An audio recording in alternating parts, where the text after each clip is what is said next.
Wanna fly? Heart and soul, baby. Championship week is next.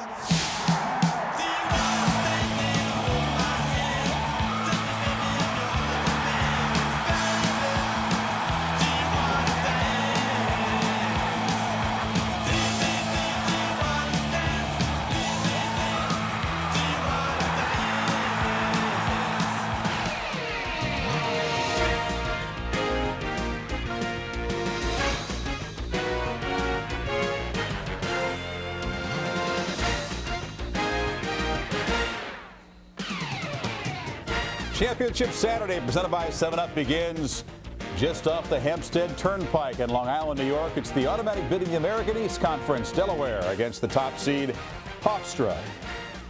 Good morning and welcome to the longest, sickest, most twisted day of college basketball the entire season. 7 games on ESPN between now and the wee hours. Can it follow up Surprise Friday, though, Digger? Well, Hofstra's got the advantage playing at home, but what we saw Friday, who would ever think that the SEC, Florida, Tennessee, Kentucky would lose yesterday, Big Ten, Ohio State, Indiana, Purdue loses, ACC, North Carolina, Virginia lose. Now, what does this do? I think it allows St. Louis, if they can upset DePaul, to get in at large, or win the conference, they get in. Penn State, can they play their way in stealing a conference championship? And Arkansas or South Carolina, if they get to the championship, do they now become one of the at-larges to get in? Is Utah on the bubble after losing to BYU? A lot of crazy things are going to happen today based on what we saw yesterday in madness. It was an amazing Friday. And here's your menu for Marathon Saturday.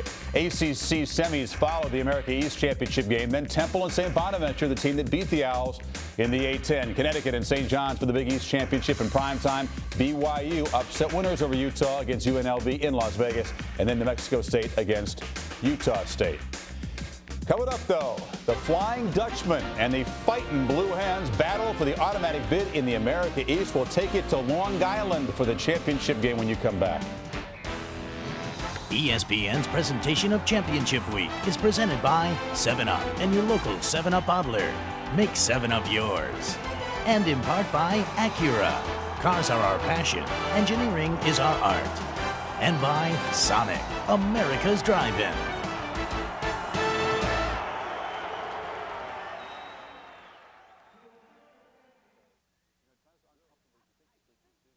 It's not as uncomfortable as you think to sleep in the studio, Digger. Really. You just...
America East, one of the few conference tournaments where the top remaining seed gets home court advantage. That belongs to the #1 seed Flying Dutchman of Hofstra against Delaware next.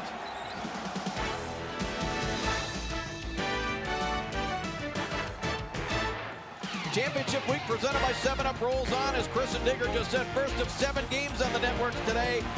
The America East Finals.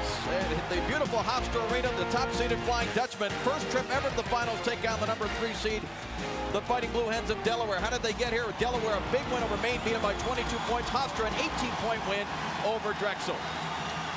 Hi, everybody. Dave Strader along with John Albright. We start things off on this busy Saturday. We'll call this brunch on Long Island. With all the upsets that can happen, John, this time of year, you don't always get the best 2 teams. We have it in this tournament final and the 2 best players in the conference. You're right. The America East Conference gets to display their 2 marquee players in today's championship. Mike Pegues of Delaware and Craig Claxton of Hofstra.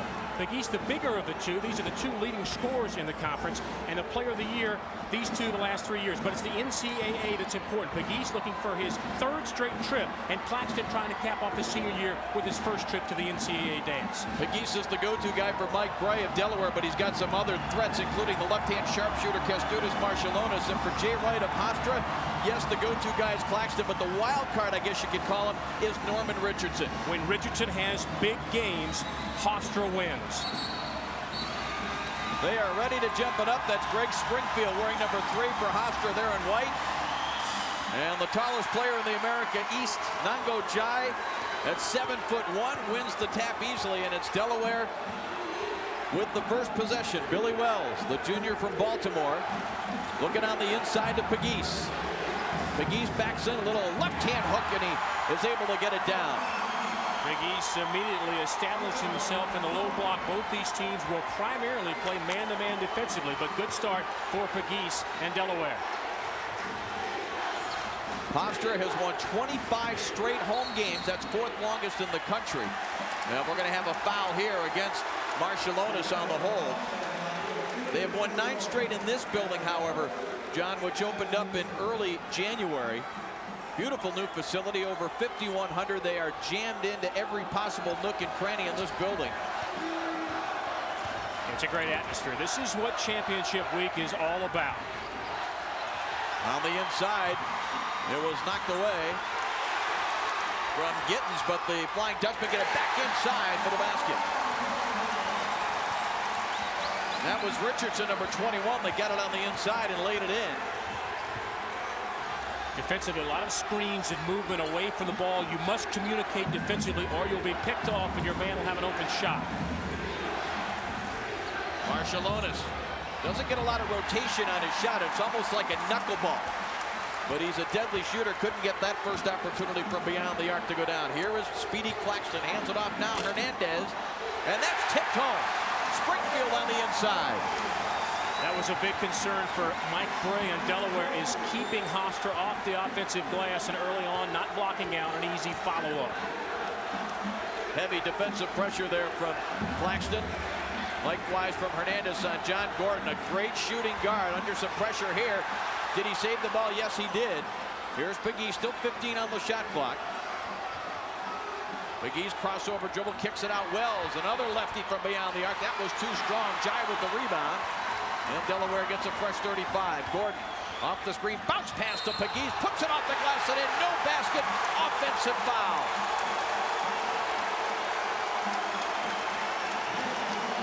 Well, no surprise, Delaware are going to go to Pegues inside as often as he gets open in the paint area. Good pass by Gordon, but a very good defensive play by Gittens, who steps right in. Basket, no good. We go the other way. Mike Bray, the head coach, in his 5th year after 8 years as an assistant at Duke. Of course, Duke following our broadcast here with the ACC semifinals. Inside the easy dunk for Roberto Gittens.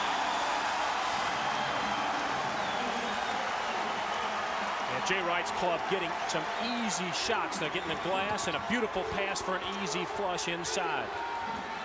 They are 3 for 4, Hofstra, but as you mentioned, John, they're getting some easy looks inside. Pegues had it knocked away, but there's going to be a foul here against Springfield.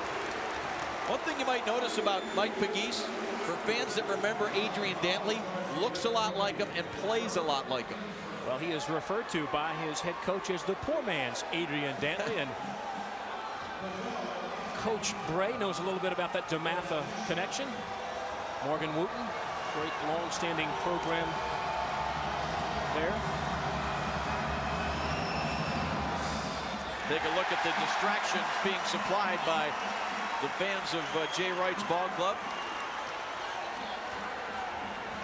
third straight trip to the finals for Mike Bray's club, but Delaware hosts the early round games of this tournament. They've done that the last several years.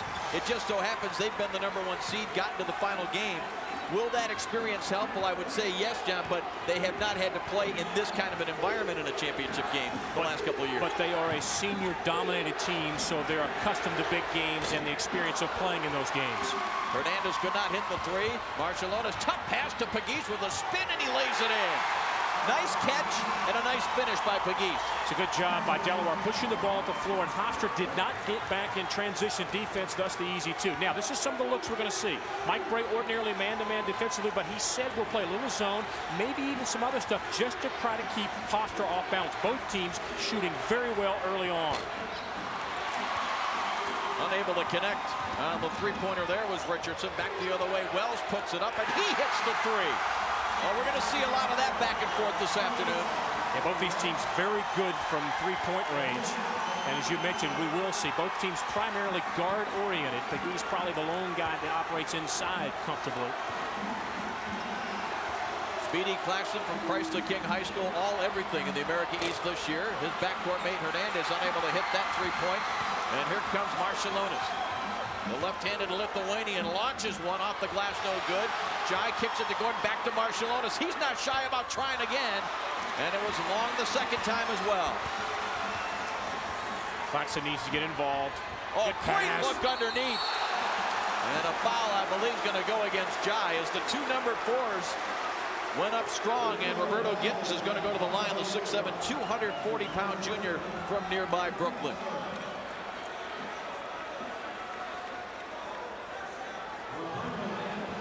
Key for Jay Wright was the penetration by Claxton. The defense assumes he's going to put the shot up. The defense commits, and then a beautiful pass inside to Gittins. He'll get a couple of free throws. Gittins able to hit the first of two. He had a big effort when these two teams met back on February the 6th with a double-double, 13 points and 12 rebounds. A second-team All-America East selection. Gittins able to hit both. These two teams know a lot about each other, but we're going to see a lot of transition baskets like this from Marcialona finding Pegues.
We are all tied up here in the early going in the finals of the America East Conference Tournament. Hofstra plays very good man-to-man half-court defense. One of the things Mike Bray talked to me about yesterday was the ability to push the ball at the floor in transition. Marcialona's beautiful vision, up-court pass, Hofstra not getting back in time, and Pegues with an easy two. That's going to have to be a part of the offensive arsenal for Delaware today if they want to get back to the NCAA tournament. Here is John Gordon, who started the season with a broken bone in his foot. Happened in a preseason game against Athletes in Action. They were looking for huge things from the senior out of Wilmington, Delaware, a transfer from the University of Maine. Here he is off the screen. He's one of the great catch-and-shoot players in the country. Unable to get that one down, but again on the offensive boards, it's Nango Jai that got in there. Claxton, I believe, is who the foul is going to be called on, and unfortunately for Hofstra, he has been quiet for Jay Wright. He has not attempted a shot, and we're already almost 5 minutes into the game. They got to get him some touches at the offensive end. Here is Wells, who's hit the only three-pointer so far in the game. Both teams shooting a bit cold. Pegues goes to the basket, lays it up strong, and the second time Pegues has been called for an offensive foul on a second effort basket. He's going to have to stop and go straight up because you can tell Hofstra is well schooled on his moves. Now, good job, gets the offensive board. And then just leaning, instead of going straight up, got caught, leaning just a little bit. And Richardson made sure that there was no doubt with that call by falling down. Well, what's interesting, these two teams split in the regular season, each winning on their home court. When Hofstra lost at Delaware, Pegues fouled out of that game, scored only 11 points. It was John Gordon that picked up the slack and had a huge game with 24 points. And they are calling it close here in the early going. Contact inside. They're not going to allow this to get out of hands. And Jai with the pick which hand you want to call the foul on. He had both of them wrapped around Jay Wright's player. Well, both Jai and Pegues have two personal fouls. Jai's going to sit down along with Marciulionis as Mike Bray going to his bench early. Richardson on the inbounds pass comes up with an easy two. And Richardson has come up with a slack. He's got 4. Again, Claxton has not attempted a shot. Adu Juke is in there, number 23. As Gordon goes inside, has it swatted away by Gittens in transition. Oh, missing the dunk was Norman Richardson off the feed from Speedy Claxton, and out of bounds last touch by the Fighting Blue Hens.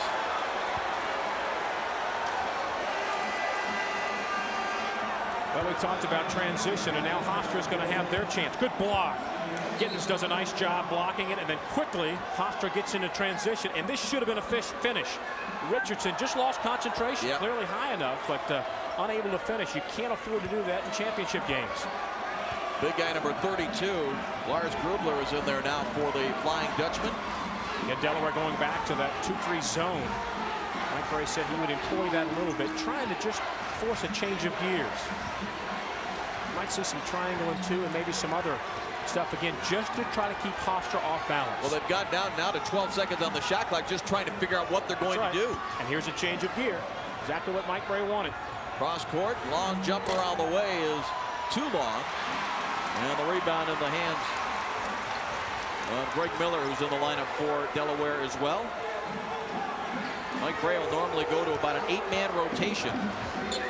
Maybe forced to go to the bench a little deeper, a little earlier than he wanted to because of the foul. Pegues going to the basket with his 2 personal fouls. A bit of a risk having him in here this early. Yeah, a little bit, but you got to remember he's a senior, so he understands what he's supposed to do. I'm sure that there's a nonverbal communication between Mike Bray and Mike Pegues about not forcing anything and going straight up in traffic. There was Gordon going straight up off the screen. He loves to catch and shoot, but has missed his last 2 opportunities. Here's Claxton. Pull up from the baseline, too strong. Pegues with the rebound. Underneath, and Claxton was there. And is that going to be against number 10? It should be, as a good pass again in transition from Gordon. That's 2 fouls now on Claxton. Good job again by Delaware of pushing the tempo when it's there. So Wells sits down and Marciulionis comes back in. Miller to Pegues now. He's being watched by Grubler. Big size difference, but Pegues doesn't mind that. Miller, good ball fake back to Pegues. Wants to back in. Throws up a half hook and short. Thought there was some contact there, but no foul. And here comes Claxton. This is where you really like to run a set for Claxton to make sure he gets a good percentage look. Richardson unable to hit the jump shot, and a foul against Hofstra as they tried to go to the offensive boards, and I believe it's going to go against Gittens.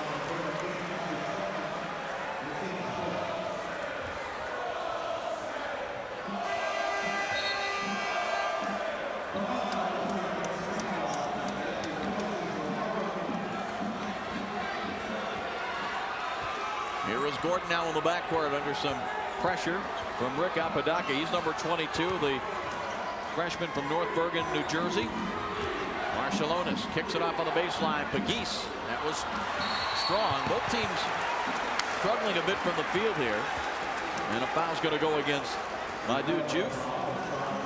They've not unusual in a game like this with all the emotions, and certainly with what's at stake, to have a little extra adrenaline. Makes your shots a little bit longer. In a couple more minutes, things should cool off. And early on, Hofstra had it going, and they had hit a cold spell.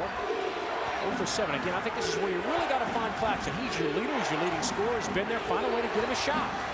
Here is Richardson. He's been the guy taking most of the shots. Brugler got to the offensive glass, and he's fouled. Richardson now just 2 of 7, and he's forced a couple. Yeah, again, I really think you got to find a way to get your senior, your leader, your leading scorer, the conference player of the year, Speedy Claxton, with a shot. I'm sure Jay Wright's telling his guys, hey, let's find a way to get our big senior a chance at the offensive end. A little too quick in the shot clock sequence. They're shooting the ball with less than 10 seconds in. The last couple trips down court, and that's just a little bit quick. Brugler, 6'11", 270-pound freshman out of Germany. Very unusually seeing him sitting down. Yeah, that's right. Standing up, very active. Both these two coaches, very energetic, young, very successful coaches the last couple of years. Brugler just a 44% free throw shooter. Hit 1 out of 2 there. Hofstra with the 3-point advantage. Gordon inside to Pegues. Little runner was short, and Claxton had the ball knocked away but recovers. Speedy Claxton kicks it ahead. And contact, we're going to have a traveling call against the freshman. Apodaca, as he came in against Gordon.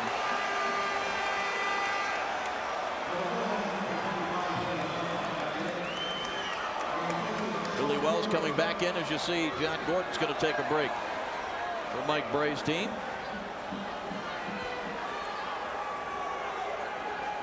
Here's Jay Wright, assistant at UNLV, and prior to that, Villanova under Rolly Massimino. His 6th year here at Hofstra. Wells inside now. Pegues on the baseline, picked up the dribble. Now to Marciulionis. Kicks it out. Juve is going to try the 3-pointer. That was strong, and Claxton is fouled by number 24. That was Greg Miller that went over the back.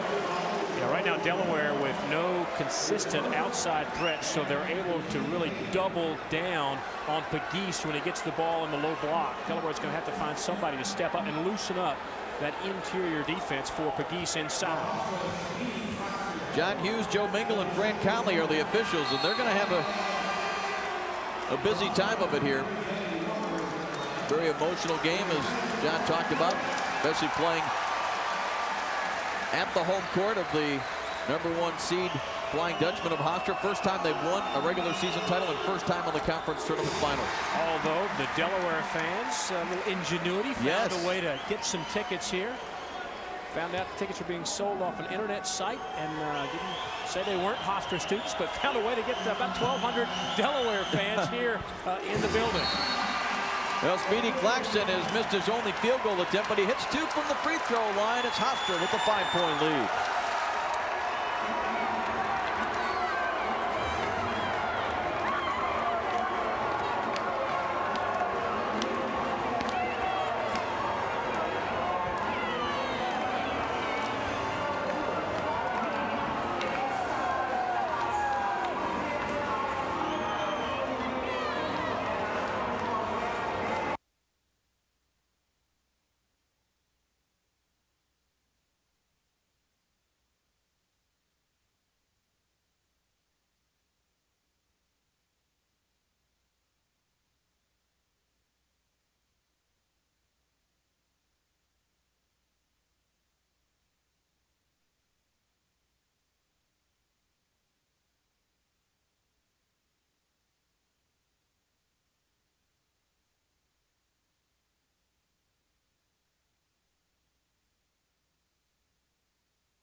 Finals of the America East tournament. Hofstra, the #1 seed, with an early 5-point advantage over Delaware. Well, this is the first of 7 games on our networks tonight on ESPN at 6 Eastern. We've got the Atlantic 10 Conference Championship, #7 Temple. They expected to be there. A bit of a surprise maybe for the Bonnies of St. Bonaventure. That'll be followed by the AT&T Big East Championship game, a rematch of last year's final that was won by Connecticut. St. John's taking on UConn at 8 o'clock. The big story there, Eric Barkley. Is he going to play in the game? Apparently he made some comments after the win last night. Yeah. As to whether or not he might be leaving the team for personal reasons, and I'm sure that'll be covered quite extensively by Chris Digger in the studio as the day progresses. Gordon with a 3-pointer, and that's off the rim, no good. Jupe on the inside, lays it back up and in. Good job inside for Delaware. They've really struggled from the perimeter, and the inside game has been the only answer for them. You've got to find a way to get some shots to fall from the outside. Here is Claxton, as John has pointed out a couple times, just 1 field goal attempt. He does have 3 assists. Nice pass inside. And Danny Walker. Or excuse me, that was, yes, Walker that laid it in. Inside to Pegues. Back to Wells. And you can see Claxton, he's cheating down, forcing Wells to hit the shot from the outside. He does. That's what Delaware's going to have to do. That'll loosen up that double team and sagging defense down inside on Pegues. All 3 of Billy Wells' field goal attempts have been from beyond the arc. And he's hit on 2 of 3. Richardson tied up by Jupe. And the possession arrow belongs to Hofstra. Hofstra doing a good job. And Claxton's not just a scorer. He's very comfortable distributing the ball. The defense commits. Good job into Walker. And a beautiful move using the rim to shield it. But that's a good job. Interior passing and execution by Hofstra. Baseline out of bounds. They get it all the way outside. Jason Hernandez. Apodaca with the left-hander from the baseline. Hits the 3-pointer. All-time leading scorer in Hudson County history out of North Bergen High School.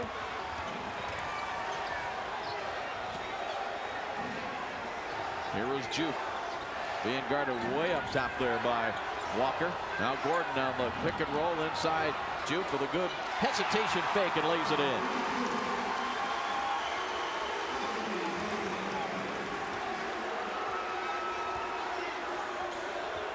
And Delaware picking up man-to-man. These teams primarily man defensively oriented. Good job by Wells and Hernandez. Good denial. Brugler out at the high post. Apodaca looking back now at Jay Wright, getting some instructions on the offense. 10 seconds on the shot clock. Good crossover dribble move. Pass inside for the easy dunk. And the finish by Walker. His second basket has 4 points. Pegues knew that he couldn't stop Apodaca up top. Had to give away a little bit. The penetration created the easy pass. Marcialonis.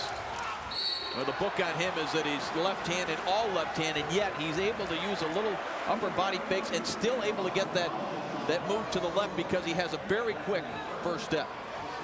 We talked about defensive communication being so important. There's a nice screen.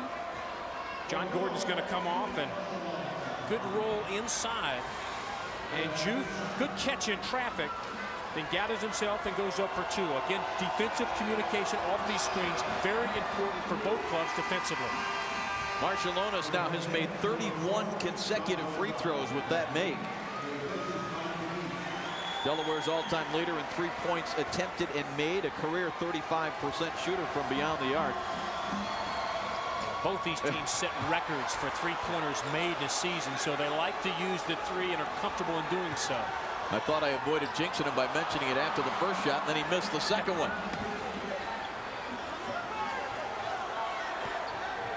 Apodaca being watched now by Wells. Richardson off the screen.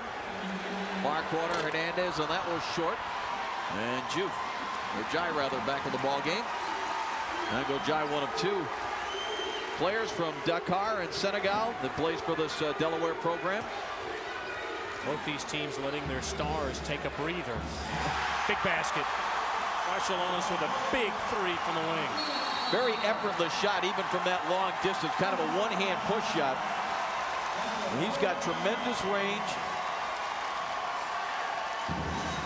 Hofstra's had the lead most of the way, but it's down to just one over Delaware. 8:37 remaining in the half.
We expect a close game. It's been close throughout. Hofstra with the 1-point lead. We don't have to tell you to stay with us here on ESPN as championship week continues today. Immediately following us, Atlantic Coast Conference semifinals, a doubleheader beginning at 1:30. As number 2, Duke takes on Wake Forest. That'll be followed by 19th ranked Maryland taking on North Carolina State. That telecast subject to blackout. All coming your way today. For more, log on to ESPN.com, a part of the Go Network, go.com.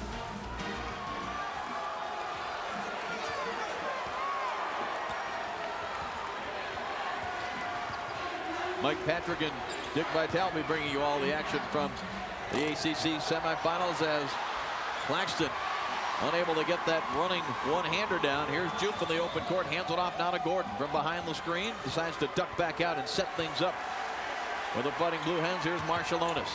Chance for Delaware to take the lead. A good half-court man-to-man defense from Hofstra. They really do a good job on ball pressure. Trying to deny areas where you want to be on the floor. Wells nearly stumbled, but kicked it back out to Juke. Now we're down to 8 seconds on the shot clock. Forced to pass. Gordon has it. Realizes he's got to shoot. Fade away. Rattles in and out. And Greg Springfield able to get the rebound.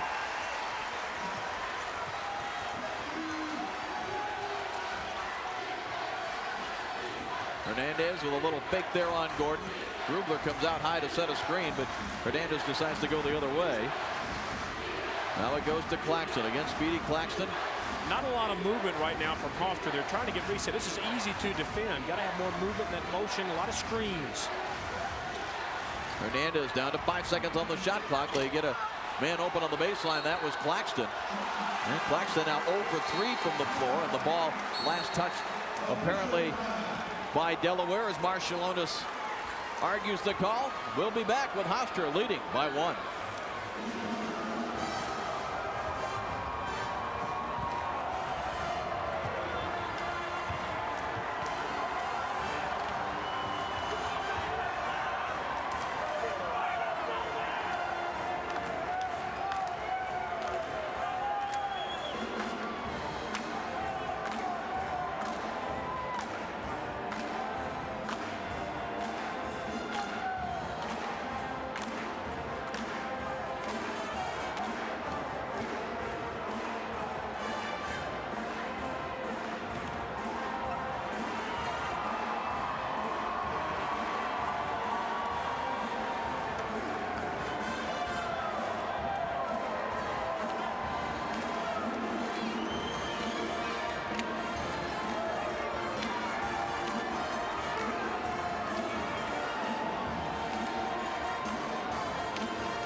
That is young Taylor and Colin, the two sons of head coach Jay Wright, his wife Patricia. They also have a little girl, Riley, a little too young to be out cheering on the team like the two brothers are.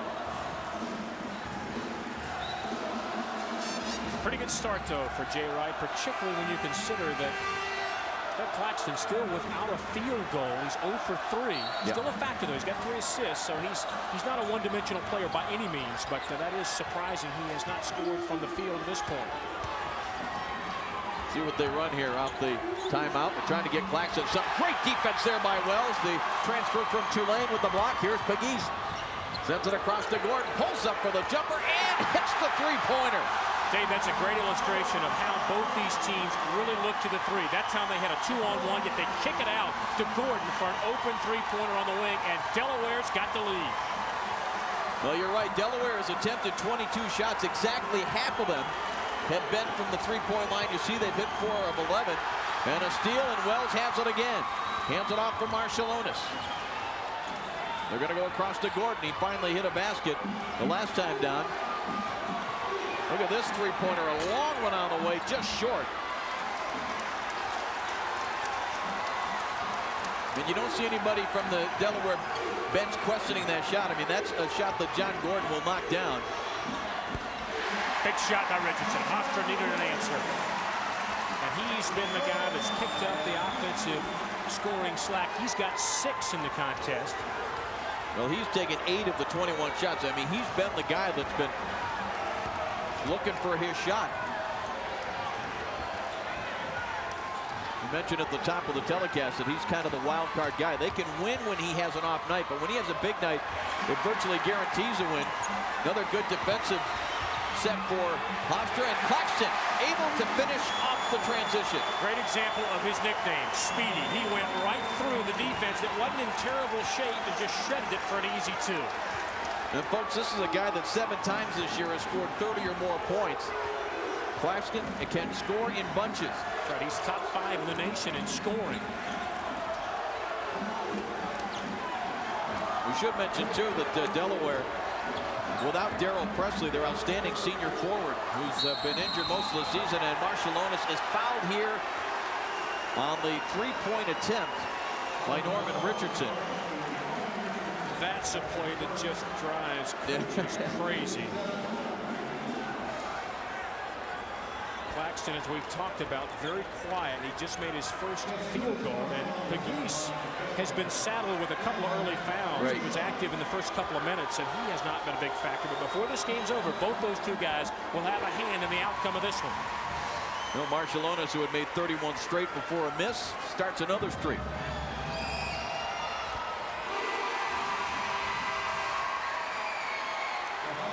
Yeah, you just hate to, as a coach, see one of your guys foul a jump shooter, even if he is an excellent three-point shooter like Marciulionis.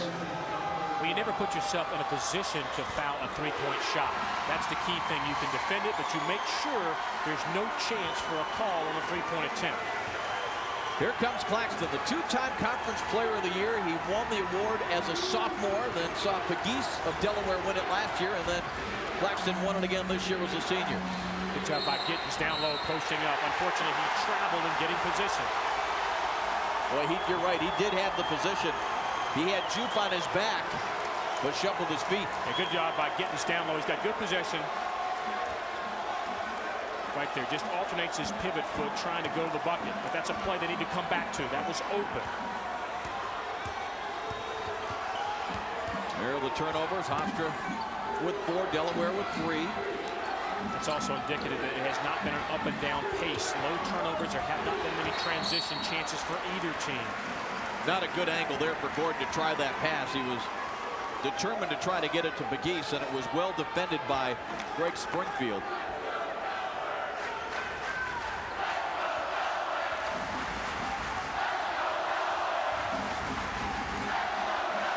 Gordon being hounded by Apodaca. Now inside it goes to Pegues. One-on-one against Springfield. Double team. Kick it out to Gordon. You don't want to leave him open. Unable to get the roll, though. Gordon has struggled from the floor here in the early going. Just 1 out of 9 and 1 for 5 from behind the arc. Richardson, he is short. He has struggled as well. A double dribble. Yeah. I don't think Jupe realized. No, that's just a mental lapse right there. Now, I fault the guards for not coming back to him to get the ball. Both guards had released, expected an outlet pass from Jupe, and instead just a mental lapse. He'd already killed his dribble. Well, he decided nobody's around, I'll just do it again. Well, he was trying to tell the official, John, I just dropped the ball after I caught it, but the ref said, no, you dribbled it, and I don't think there was much question about it. You're right, a mental lapse. Spin control in that situation, not going to work. That's right. Not going to get it back. But as a guard, you're always taught, come back to the ball. If you've got a guy, one of your big guys that needs to get an outlet, come back and get it. Austin Rowland, number 30, an outstanding freshman guard from Laurel, Maryland, in the ball game as Claxton gets the three-pointer.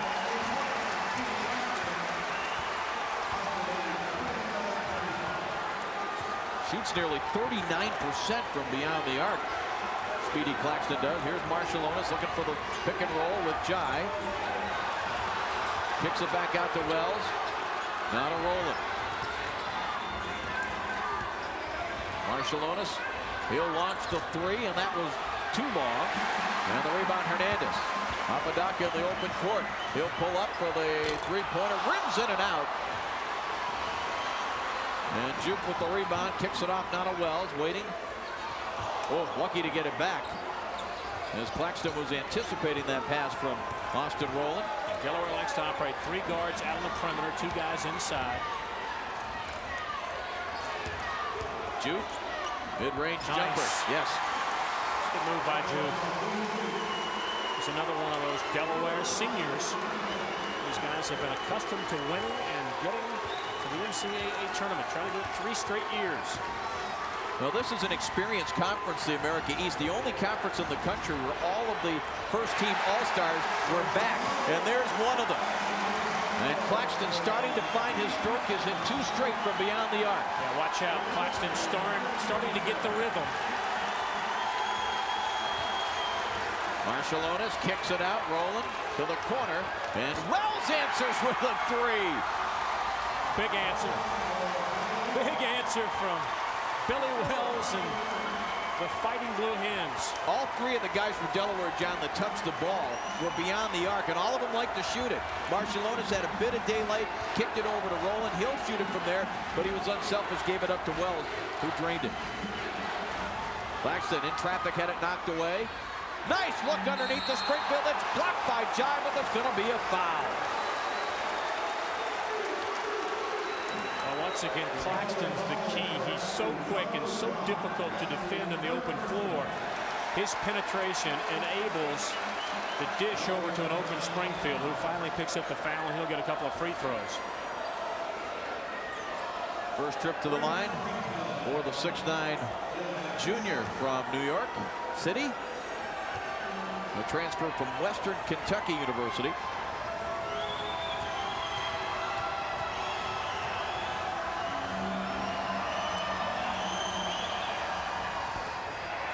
Springfield long on the first of 2, just a 46% free throw shooter. Jay Wright says the thing he loves the most about Claxton is he can really get in his face and challenge him. He's not a guy that has thin skin. He listens and then goes out and does whatever he asks of him. The other guys, they pick up on that as well. Well, Claxton, I'm sure, was challenged early on because he was not contributing offensively. And how does he respond? Well, a couple down the court, he hits the 2 3-pointers.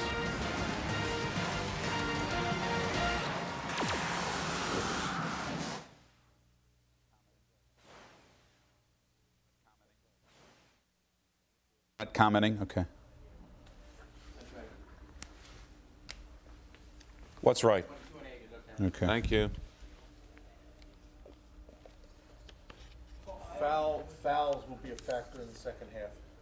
With Pegues and Claxton each getting two fouls. Howie Schwab with the Fighting Red Storm. Best fight at the Garden. It's been a long time since there's been a good fight at the Garden, Howie. Well, Yeah. really close. Well, that wasn't a good fight. It was a great fight after the Arturo fight. Gotti, but I'm talking about in the main room of the Garden, not in the Paramount Theater. Not Arturo Gotti. Yeah, it was a real good fight. He's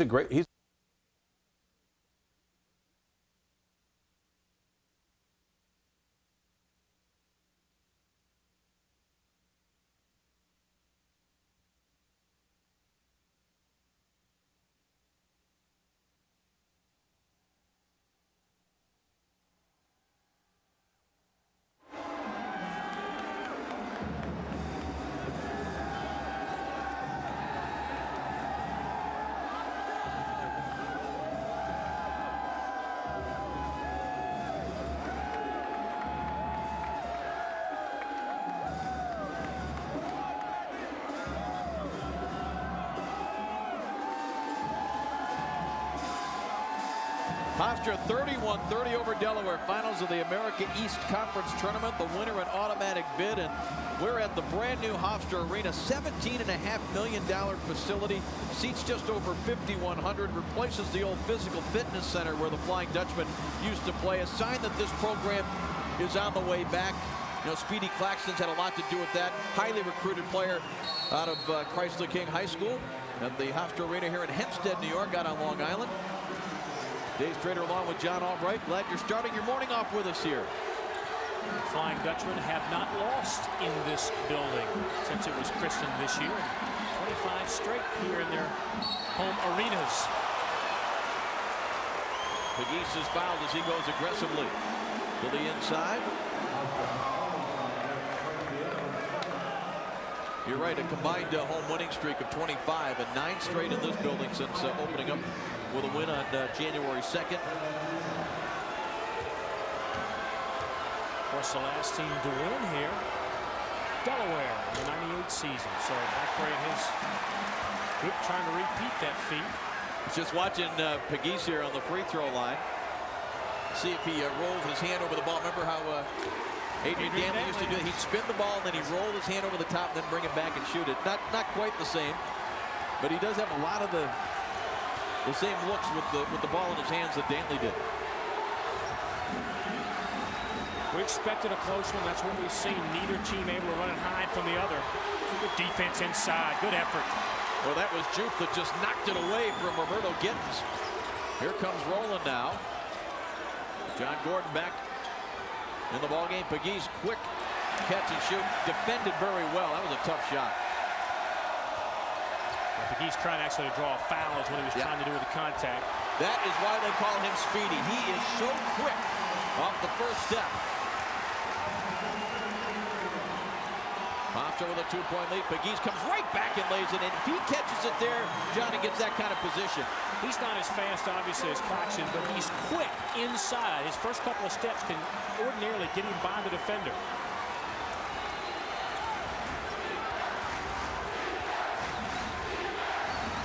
It's a clear out for Claxton. They're trying to isolate him. Wells has played him well, but Wells is picked off, and Claxton looking inside. Gets the return pass. Can he make it 3 straight from out there? No. Wells able to get to the board, and a little contact there as he was slapped at by Norman Richardson. The officials let it go. That's a good non-call probably in that situation. And about 7 seconds between the game clock and the shot clock. Inside Pegues, backing his way in, draws the contact. No foul, but he got the basket. Tough shot in traffic.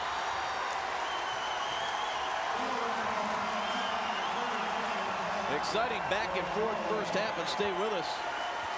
Chris and Digger in the studio. The update on Eric Barkley, as we promised you, a preview of the upcoming ACC semifinals and who's going to be the top seeds. Of course, we'll learn it all on our selection special tomorrow, but it's fun as we get down to this last weekend of this madness of championship week to kind of guess who's going to go where. And with a lot of the upsets, John, as you and I were talking, Penn State winning in the Big Ten and some of these other schools. I mean, if Penn State, let's say they run the table and get the automatic bid for the Big Ten, that's going to change a lot of these bubble teams that thought maybe they had a chance of getting in. It's going to be interesting. How many office pools across the country Monday? Who's got different seeds when you actually see what's going on? But that's what makes college basketball such a special sport this time of year. It's exciting from coast to coast. Somebody's got some angle and some team to root for throughout the month. But you're right, the finals of these tournaments have a lot to do with those teams on the bubble, the ones that lost earlier in their conference tournaments. Here is Claxton, inside 10 seconds remaining in the half. Now on the switch, Jupe has him. Claxton lost control, gets it back, kicks it inside. Brugler blocked at the buzzer by Nango Jai.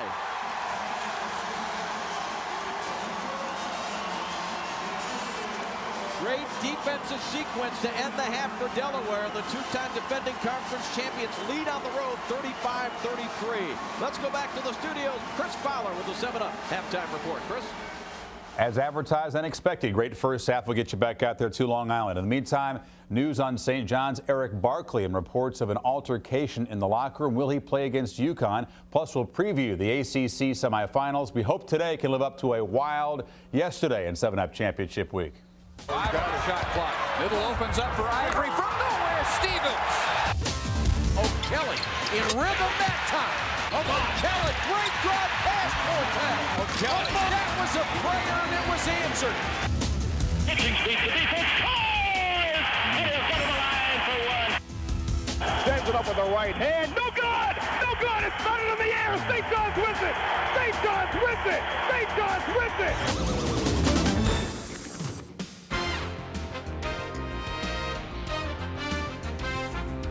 ESPN's presentation of Championship Week, presented by 7-Up, is brought to you by Maisonix.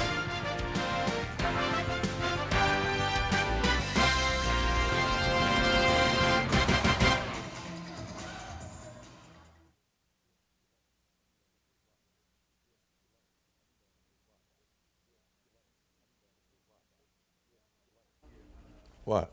You're down like 13. Who? Yeah. Oh, yeah, 11. I need a sheet. I got it. We gotta go. I gotta make a comeback.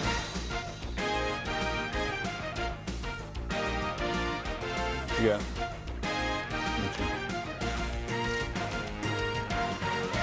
Thanks for the airtime, Mike. Why am I here? St. John's is going to hold a 1 o'clock meeting. Yeah, I did. Thank you. Yeah. Vital will be going nuts now.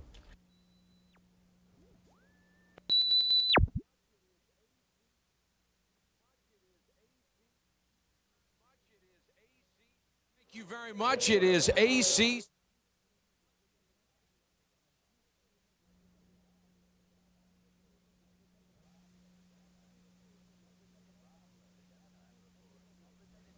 This halftime report is presented by 7-Up and your local 7-Up bottler. Make 7-Up yours.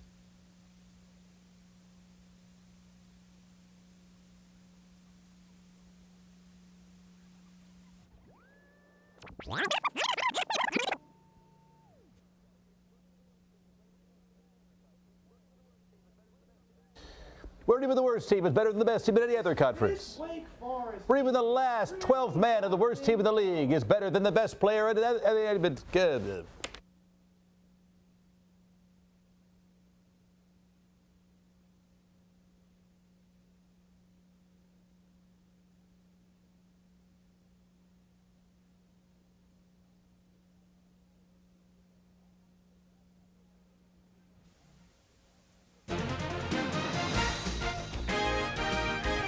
This halftime report is presented by 7-Up and your local 7-Up bottler.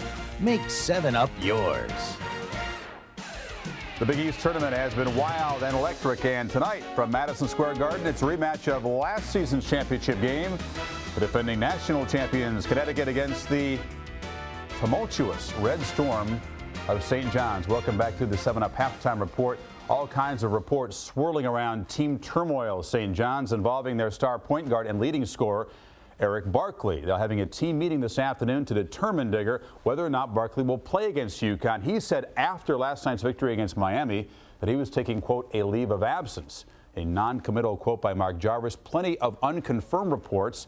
There may have been a locker room altercation at halftime between Barkley and his backcourt running mate, Bootsy Thornton. Again, this is not confirmed, but you can draw some conclusions perhaps from the evidence last night. Mike Jarvis, Digger, late coming out from the locker room after halftime. Well, as an ex-head coach, I can tell you, if there was a problem in the locker room between Bootsy Thornton and Eric Barkley, Mike stays there to cool off. Barkley comes back out. Even though the second half has started, 3 minutes into the second half, you see Barkley come out. Now he's going to sit down on the bench. He's holding his left wrist, which means something happened in that locker room. Now he looks down to see if the trainer is available because he wants to get back to be able to play. So now he goes down and talks to the trainer. And I feel this way. If there's a problem on that team, you got to clear it up. Even though he said after the game he doesn't want to play, he wants some time off. I think the team meeting that's going to be held today will where the players resolve it. This team beat Duke. They got a chance to win the Big East championship, maybe end up as a 3 seed, have a shot at the Final Four because everything's up for grabs.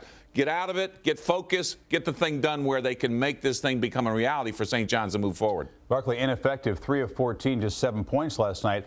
Perhaps unrelated to this, so the other reports in WFAN Radio and the New York Times that the NCAA is still looking into the pre-St. John's activities of Barkley at a prep school in Maine and his SAT scores, so we'll have to see what happens if he's on the court tonight when St. John's takes on Connecticut. This afternoon in the Atlantic Coast Conference, the semifinals as Duke tries to go back-to-back in the ACC. They haven't done that since 63-64. They'll get Wake Forest in that side of the bracket. On the other side of the bracket, it's Maryland trying for their first ACC title in a long time against NC State, the Cinderella team so far that knocked out Virginia. To Mike Patrick for a preview. Thank you very much. It is ACC semifinal Saturday, one of the most anticipated days in all of college basketball, and we are at the Charlotte Coliseum ready for a couple of what we hope will be outstanding basketball games. The first one, Duke shows up, and they've got their rotation back in order. Mike Dunleavy is back from mononucleosis. And if that's the way you play when you come back from mononucleosis, let's all go get some. I'll tell you, it was unbelievable, Mike. He put a shooting show on. The kid really can stroke the jump shot. He went 4 for 4 shooting the three, 6 for 7 overall, and he played 20 minutes. I think that was the great news. He's got the beautiful stroke. When you add that to the weapons they have with Battier and Carrawell, they become unbeatable. He also handles the ball exceptionally well as we see him in transition. Just a big-time part of the success of Duke this year. Of course, they'll be facing Wake Forest in the first semifinal. Then we've got Maryland against North Carolina State. And in the last 3 or 4 weeks, Maryland has been making a real strong statement. So's Lonnie Baxter. Well, I'll tell you, Lonnie Baxter might be one of the most improved big players in America. He's become a dominant force on the interior. And his play on the inside has really helped the perimeter players as well. Blake and Dixon. He's so strong inside, has great hands. He really is gaining confidence with every play. I think making the All-ACC team now gives him a certain strut as well. And the media is out in force for this one, and why not? It's the granddaddy of them all. Let's go back to the studio. All right, Mike, any chance for an upset in those two games, you think? Well, I wouldn't take anything for granted. When you take a look at Wake Forest yesterday, I thought they played very well against North Carolina, even until Robert O'Kelly decided to play the last minute and a half of the game where he got 7 points. And NC State and Maryland split in 2 tight games, so don't take NC State for granted. Both Wake Forest and NC State know they've got to play into that championship game and hope then they can steal one of the other at-larges that's still out there. Meanwhile, the teams that may be sitting on the fence certainly rooting for a Duke-Maryland final. Those teams are playing awfully well. I wouldn't bet against that. At halftime, a good one in the America East Conference. Delaware on the road, a 2-point lead over the Flying Dutchman. More coming up.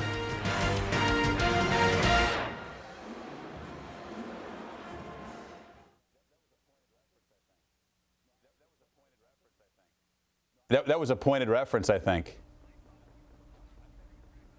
No, I think.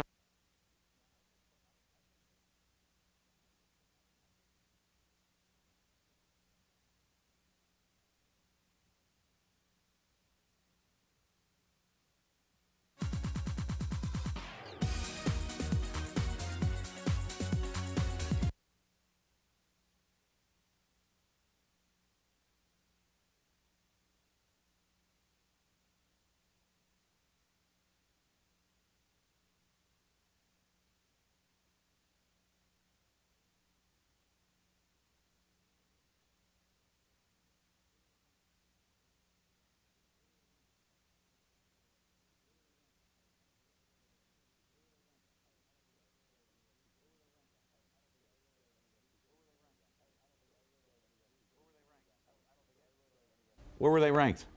I don't care where they're ranked. I really don't think any SEC team would have gotten a 1 seed. So you're saying? Everyone falls off there are 4 plane crashes. Tennessee might have. All right, so Tennessee and Ohio State. That's good, Howie. I'll use that. Oh yeah, great. I'm waiting for an answer. Ohio State, yes. Tennessee. It affects all the seedings, middle seedings, as much as the 1 seed.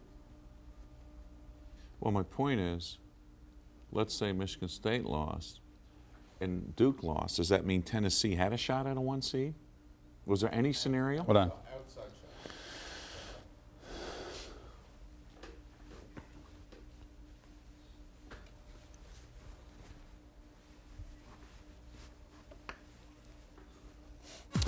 Welcome back to the 7 Up Report. As you know, it's been a wild last couple of days in championship week. There have been very few teams, Digger, that have been solid and consistent all season. Cincinnati and Stanford have really been among them, yet they go down, as well as Ohio State in the last couple of days. We talk about Cincinnati, and the fact is Bob Huggins called last night and still thinks they deserve to be a #1 seed. But when you look at seeds around the country, I don't know. I still got to look at Michigan State if they win as a 1 seed in the Midwest. Stanford, can they hang on, be a 1 seed in the West? Maybe Arizona now gets the 1 seed in the South, and that leaves Duke if they win if it becomes that reality check against Maryland. Do they become the team that becomes the 1 seed in the East? And yet the dark horses to me, if anything falls apart today in madness, it's Iowa State if they win the Big 12 Conference Tournament, and Temple could be the dark horses still getting 1 seeds. I agree. I gave you those 4 #1 seeds yesterday, so you've come around. We're going to get back out to the America East. The Dutchmen on their home floor trail the Fighting Blue Hens for the automatic bid by 2.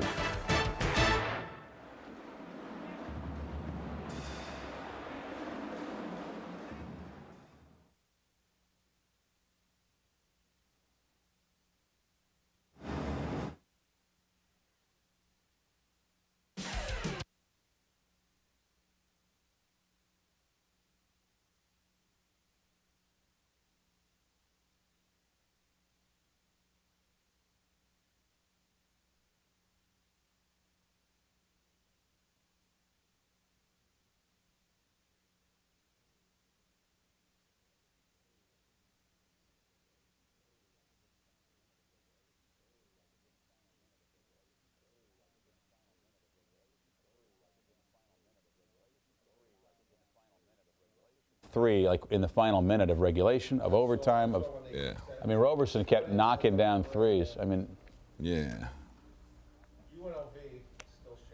Tark just knows how to live dangerously. I think they got to win. If they win again, who are they playing?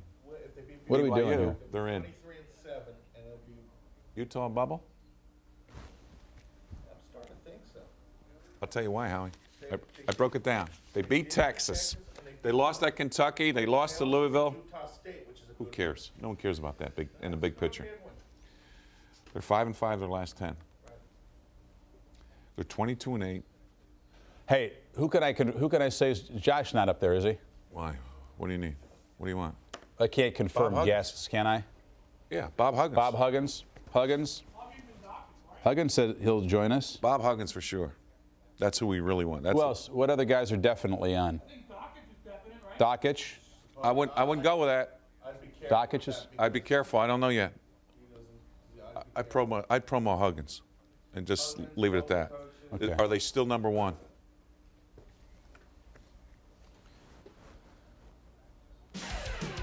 Welcome back to the 7-Up Report. Hope you join us tomorrow at 6:30 Eastern Time. It's the biggest selection show anywhere, 90 minutes. Bob Huggins of Cincy will join us to discuss the seating issue. Plenty of coaches whose teams are sitting on the fence. Should be a lot of fun.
Hofstra led by as much as 5 early in the half, but it's been tight throughout, and the Fighting Blue Hens with a 35-33 lead. Halftime of the America East Conference Championship game. Dave Strader back along with John Albright. The statistics couldn't be much more even. Both teams hit 12 field goals. Both teams hit 6 free throws. The difference, 2 extra 3-pointers for Delaware. Well, you expect it. These two teams split during the regular season. We thought we'd have a close game, and that's exactly what's unfolded here in the first 20 minutes. Early on, it was transition. Early on, Delaware did a good job of pushing the ball up the court when it was available. Pegues with a good catch and finish. Both teams are three-point oriented. Everything starts with the Wells block. They push the ball up the floor, and instead of taking a 2-on-1 opportunity, they kick it over to Gordon for a 3. He only was 1 for 5 in the first half. He's got to be more of a factor in the second 20 minutes. Speaking of being factors, as you take a look at Claxton, he did get hot from behind the three-point arc as he hit 2 in a row. Yeah, he was very quiet the first 10, 12 minutes, and then he picked it up. He led all scorers in the first 20 minutes with 12 points. So there are the numbers overall, and identical again, 4 of 9. And Pegues got his points early before getting into a little bit of foul problem. And Claxton, as you mentioned, got his later in the half. Yeah, and again, these two guys will definitely be factors down the stretch in who goes to the NCAA tournament. They are the only 2 players in the first half finishing in double figures. One thing, we talked about the numbers being even. When you look at Delaware, they're 2 sharpshooters. Marshallonis 1 for 5, Gordon 1 for 9. So a combined 2 for 14. Yet they have the lead. I would expect these guys will find their shooting touch someplace down the stretch. Yeah, they need to, because they both shot or attempted over 100 threes throughout the course of the year. And Billy Wells was 3 for 4 for Mike Bray from three-point range. He was the big difference and the wild card in the first 20 minutes for Delaware. Delaware basketball to start the second half. Will they make it 3 straight trips to the NCAA tournament, or will Hofstra get there? And for Claxton, his first ever on a timeout used by Wells. So just like Delaware ended the first half with a great defensive sequence, Hofstra opens the second half with a big stop, forcing the timeout. Well, we talked about the first half being so close, statistically very similar. Both teams had the same number of free throws that were made. 3 points were similar. Rebounding close. The one big difference, Delaware converting off of some of those Hofstra turnovers in transition. And again, Wells did a good job. He was 3 of 4 from three-point range for Mike Bray in the first 20 minutes.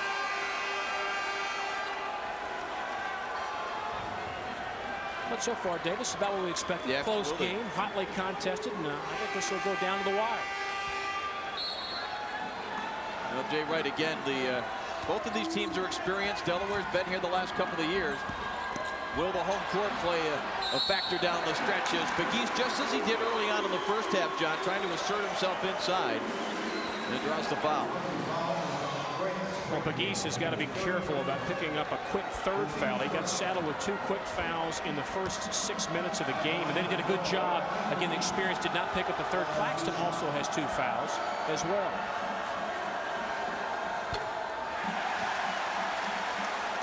Mike Pegues misses the first. He came into this game 13 points shy of 2,000 points. So with his 10 points, as you see so far, and he missed both free throws, just 3 points shy. Becoming the first America East player to hit 2,000 points, and a foul against Delaware at the other end.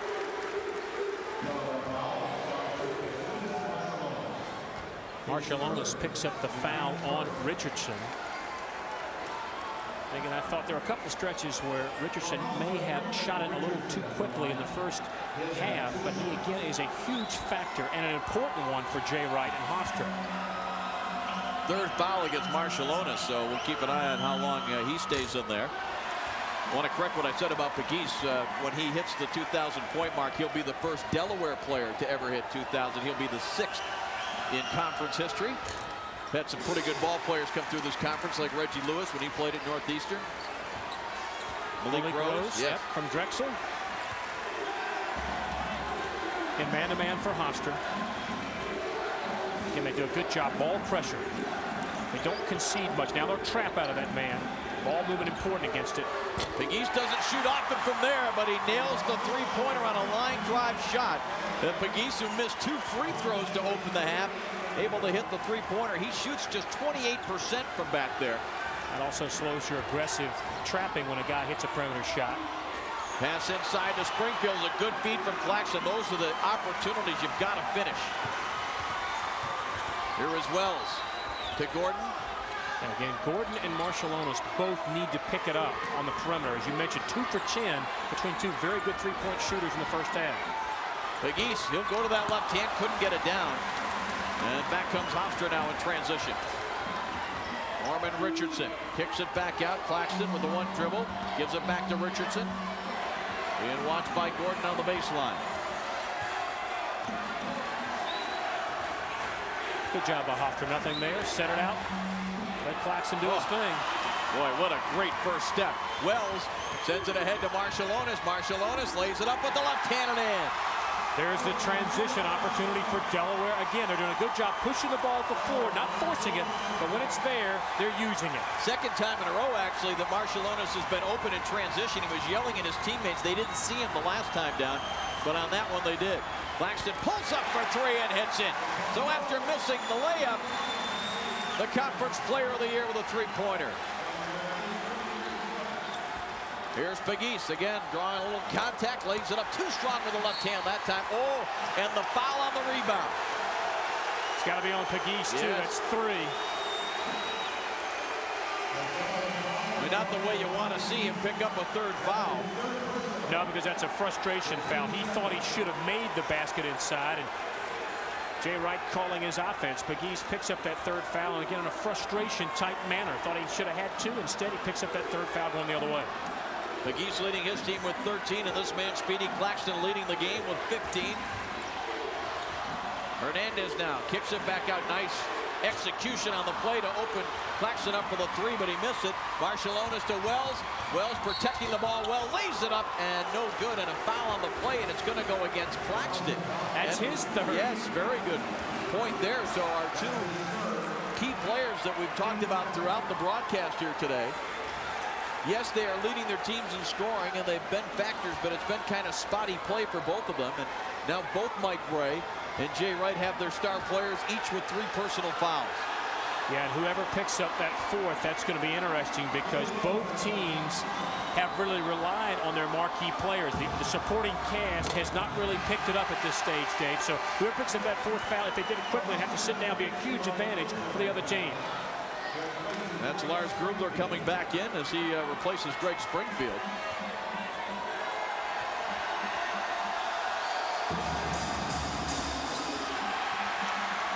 Both free throws missed by Wells, normally a 71% free throw shooter. Here is Claxton. Being watched by Wells. That quick step to the left. Good defense though by Wells. Inside, the jam by Roberto Gittins. Again, the key was Claxton's penetration. His acrobatic pass in trouble. Got it over to wide open Gittins for the flush. Delaware with a 1-point lead. Gordon with the catch and shoot way short, but he was hacked by Jason Hernandez. Jay Wright walking all the way down to the end of the Hofstra bench. And Mike Bray and Jay Wright, both of them have been active, energetic, vocal. It's been everything you would expect in the championship contest between these 2 teams. Back and forth.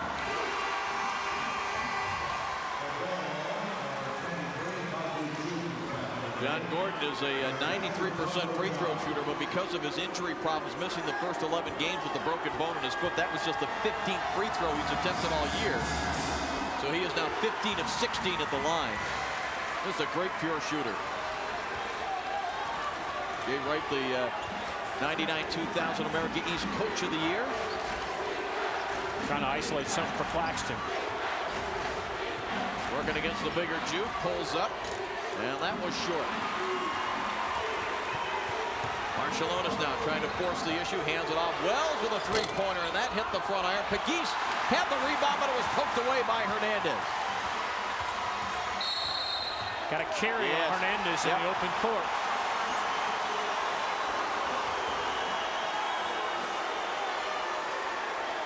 Been a point of emphasis the last couple of years, and still I think a lot of room to interpret that correctly, but I think it was a good call. No doubt he carried it, trying to gain an advantage. 3 points lead for the Fighting Blue Hens. Marciulionis pulls up for the three and hits it. Tough shot. You almost know he's going to do that. I mean, he likes to get low and use the ball fake, and he'll just pull up right in your face as he did there against Norman Richardson. Now Hofstra doing a good job keeping their composure. No reason to panic at this stage. Plenty of time. Get a good percentage look. Claxton, great crossover dribble. Again, the Wells stayed with him and forced the turnover.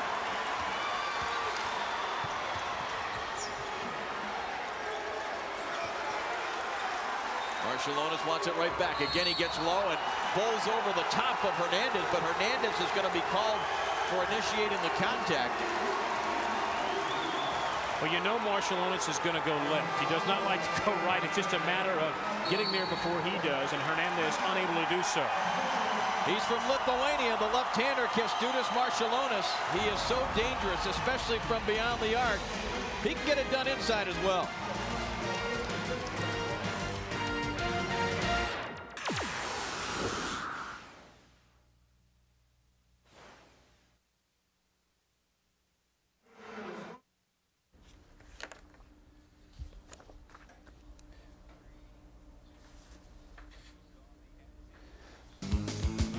Teams on the NCAA fence, pay attention because St. Louis, the Cinderella in Conference USA, off to a great start against DePaul.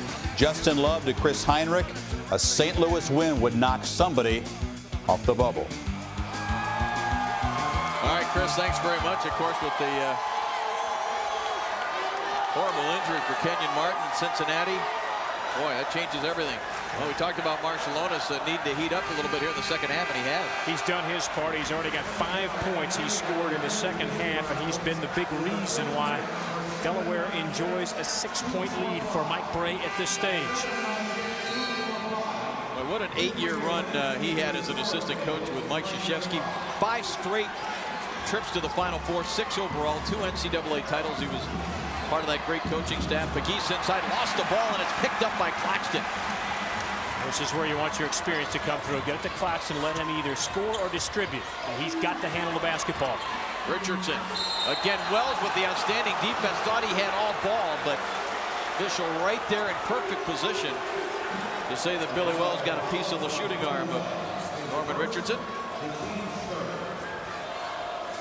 Again, Richardson's going to come right over into the middle of the floor, and Wells thought he had good position. Looked like he got a lot of ball from that angle. Boy. A lot of ball from that angle.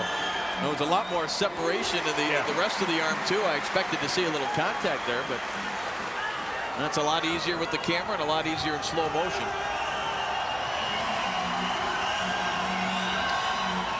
See, Richardson doesn't go to the line all that often. They're taking advantage here. 4-point lead for the Fighting Blue Hens. This is where Delaware, we're really trying to get it to Pegues down low. Working against Brugler. A little 2-man game here. Wells. Absolutely. They're going to go in. He's going to try to create a foul, some body contact. Nice duck underneath and lays it in. That's just experience. He's got Brugler, a freshman. He's bigger, but not as quick, and maybe not understanding what Pegues is trying to do down low.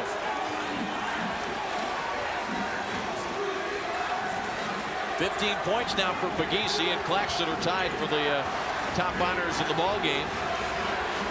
Claxton will try to go right this time on Wells, who shut him off. Richardson, little pump fake, and he was short on the 15-footer. Marciulionis getting low, spins back to his left on the baseline, kicks it out to Wells. Good catch there to keep control for Delaware. Pegues, foul line, jumper on the way, short, and tapped out of bounds. Last touched by Hofstra.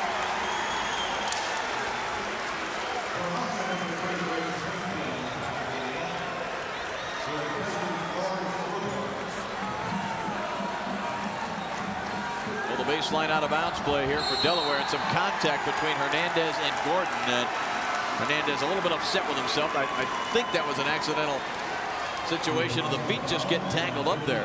Well, it's one of those, if you feel a little contact, go ahead and hit the deck. Make sure the official has to make the call. And you got experience there in terms of John Gordon, a senior. 5th team foul already against Hofstra here in the second half. Gordon, they gave him the baseline, he took it, and coming over with Springfield to get the block. Good help defensively by Springfield. Gordon in a tough spot on the baseline with no outlet to distribute it.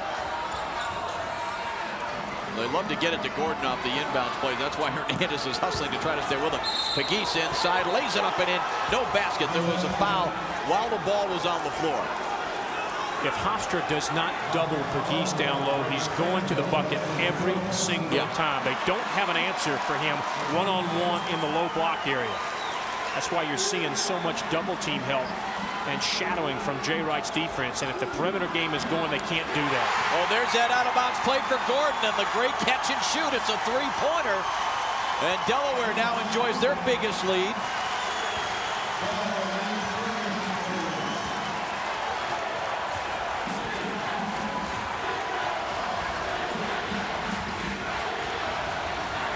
Inside Richardson, good answer there. And pretty move. Again, no need to panic if you're Hofstra. Still plenty of time. You got 13 minutes and change to go. So stay within your game plan. Don't panic. Don't gamble unnecessarily. Next Hofstra foul, and Delaware will be in the 1-and-1. So free throws are going to be important. And Springfield and Pegues really battling in that low block area. Wells kicks it out to Gordon. Looked like he was going to use the screen and pulled straight up for the shot. No good. Richardson in the open court gets position on Gordon and lays it in. Richardson with a couple of buckets in 2 trips down the floor. And Richardson's got about a 7-8-inch height advantage, so if he gets singled out with Gordon on him, he can take him right in the paint and shoot up and over him. 49-41 was cut in half quickly. That 8-point lead down to 49-45.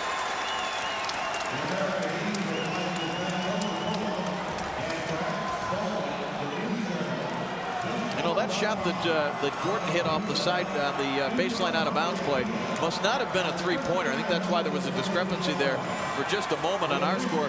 We're still showing Gordon just 1 for 6 from the three-point line. I believe he hit that one in the first half. And you can see Jay Wright really pumping his team up. Well, get pumped up for more championship action. Championship week presented by 7-Up continues 6 o'clock tonight here on ESPN. Number 7 Temple takes on St. Bonaventure in the finals of the Atlantic 10, then the AT&T Big East tournament. A rematch of last year's final game. St. John's taking on Connecticut, and will Eric Barkley be in the lineup? Stay tuned.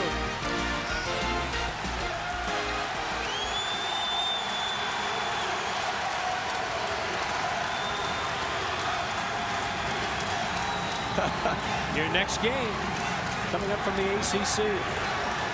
Boy, they know our programming schedule better than we do. Pegues goes away from the basket to hit the long two-pointer. He understands the program at this juncture in the game. That's where experience really comes through in a big game like this. Claxton dishes it off. Richardson will try the three. Rims out. Good rebound there by Gittins. Richardson with a fake. Tries to go back inside. Good help defense there by John Gordon. Comes back out to Claxton. Quickly inside. Gittins lays it up and in. Great look inside by Claxton. Pretty pass, good ball movement, getting it to the open guy in a good shooting area.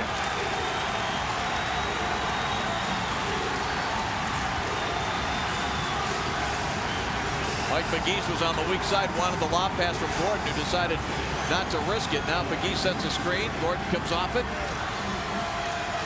Kicks it back out. Juke at the foul line, knocks it down, and he's knocked down. Score the basket and a foul. Juke too quick for Brugler, and Brugler comes out late, and he makes the mistake of not stopping defensively.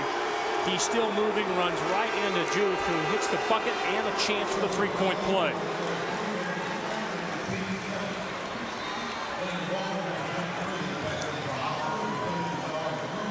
So Brugler coming out of the ball game.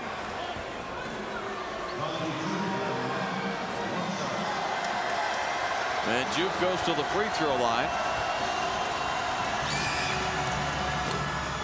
First trip to the line, and he makes good.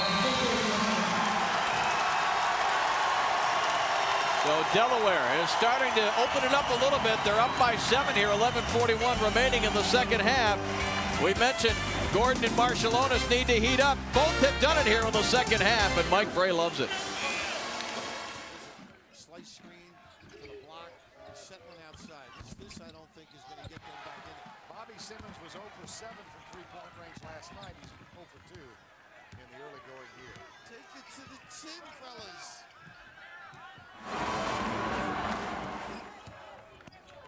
Left side it comes to John Redden.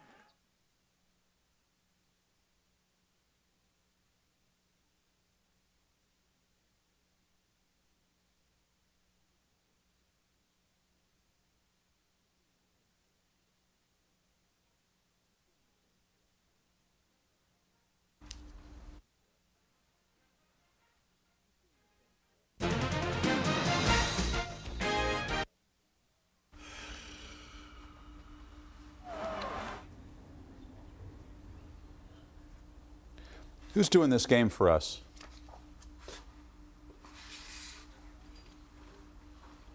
There it is, Dave and John.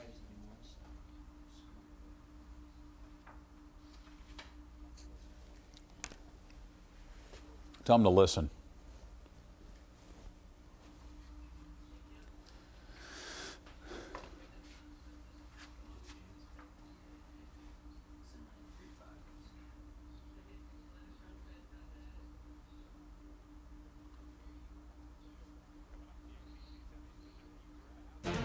Coming up, the ACC semis, the Dukies are in the house. They'll take on Wake Forest. Dave, John, you guys realize that if Delaware and Mike Bray could hold on, Coach K could have 3 former assistants in the field of 64.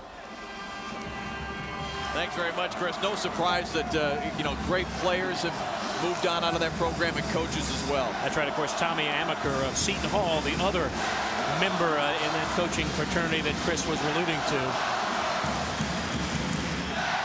Well, if you ever wonder that doesn't look like a fighting blue hen, but I guess it must be. The Fighting Blue Hens and the Flying Dutchman, 2 of the great nicknames in college basketball. Well, about 2 minutes to go, that's when he gets into the fighting stage, so it's still a little early yet. And again, the America East Finals played at the home court of the highest remaining seed, and of course the Flying Dutchman, and there's a flying Craig Claxton getting to the #1 seed in this tournament. How important is home court? Well, in the 15 years, John, they've had this format, the home team is 14-1. The only team to win on the road, Delaware. They did it back in the early 90s. Gordon off the screen, that was short. He thought there was some contact, looked over toward the official. Things heating up, obviously, for Delaware and for Hofstra as well, both shooting at even 50% from the floor in the second half.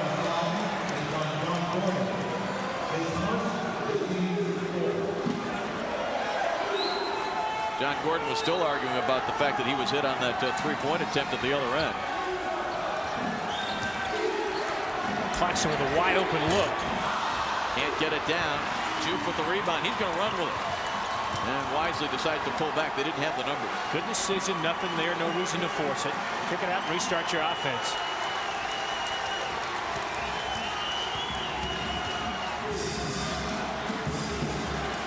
Gordon and Pegues look like they want to play the 2-man game now. They'll go inside to Pegues. Good catch. Lays it off the glass and in. Oh, offensive foul. Wow. That's the 3rd time. All 3 times we've seen Pegues leaning in, called for that charge. Coming right at you. Actually, looked like he'd already left his feet. You know what? Yeah, that's a tough call. Looked like he's already left his feet. Yep. I thought when I saw it live, John, see, he's already committed to his move, and then the defender moves in. Yeah, that's a tough call, and it's Claxton who slid in to pick it up. Goes the other way, however. Foul number 4 against Pegues. Richardson answers with a 3. So Pegues has the 2 taken away, and then Richardson hits the 3 and a timeout. Mike Bray telling his troop, hey, just relax, calm down.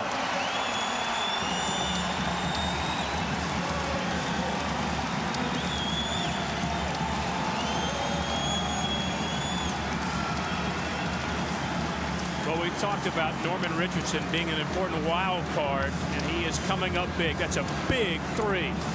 Cuts the lead to 2 points, and that's huge. Pegues picking up his 4th foul. 10 minutes and change left in the game. Yep, we'll go to the ACC coming up right after this one. A couple of exciting games, and Wake Forest and NC State both needing to win to get to the NCAA tournament. Got some tough obstacles in Duke and Maryland to get there, though. Well, these fans around the country know how to get on camera, don't they? And Richardson's done his part. Barcelona's, he's picked it up in the second half as well. Richardson 3 for 5 in the second half. Lob for Pegues. It looked like Hofstra got some help there, but Pegues, well, he can go either hand, and he backed that one off the glass with the left hand. Interesting. Delaware and Mike Bray going to keep Pegues in the game. Yep. Still a lot of time. Again, you could do that, I think, with a senior because he understands the areas of the floor to stay out of contact. Make sure he doesn't pick up a 5th foul. And Claxton is going to draw the foul there. I mean, Pegues has got, what, 3 offensive fouls, as you pointed out, and his other foul was on the offensive end after a miss when he was frustrated and reached in. And we talked about the 2 marquee players being important. They've certainly lived up to their point. Pegues, of course, that last category is so important. He's the first to pick up that 4th foul. Still 10 minutes, just under 10 minutes left in the game. You've got Claxton and Hernandez both with 3 for Hofstra, as Claxton at the free throw line makes good. Claxton very similar for Jay Wright in that coming out of the second half, he's been quiet, much like Davey was in the first half. Yep. He was certainly a big factor the last 8 minutes of the first half, but he has had a quiet start to the second half. Well, he's such a dangerous player because he can get other guys involved, and obviously he can create his own offense off the dribble. His penetration is so dangerous because if you commit to him, he kicks it to an open teammate. 2-point Delaware lead, and the steal by Claxton. He took it right away, and then he's fouled by Wells. And did we mention that Speedy Claxton can do it at the defensive end as well? Absolutely. Big-time steal of the open court. Wells relaxes just for a minute, and a relaxed pass coming up. Claxton right there. That's a good foul by Wells, because otherwise Speedy's off to the races. Well, both teams are in the bonus situation. Claxton able to hit the first. He is a perfect 5 for 5. Austin Rowland comes into the ballgame replacing Billy Wells. So Wells sits down. He has 3 fouls. He's played well defensively so far here this morning and this afternoon. Claxton very balanced and under control at the free throw line, and we've got a tie ball game. Crowd on their feet here at the Hofstra Arena. And Hofstra's defense really picking it up. They're extending it out and really putting a lot of pressure on Delaware. Barcelona's went baseline and had the shot deflected. Hofstra with a chance to grab the lead back. Turnaround, Richardson gets the roll.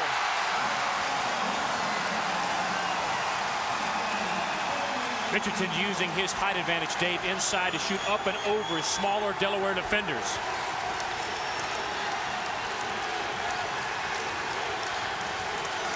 That's where Pegues going to have some help offensively. He can't do it all himself, and he can't be as aggressive down low, fighting for position.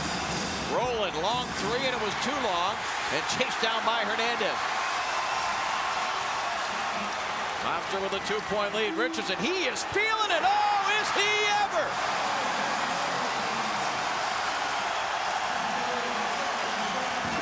A long 2-pointer for Richardson. It's a 4-point lead.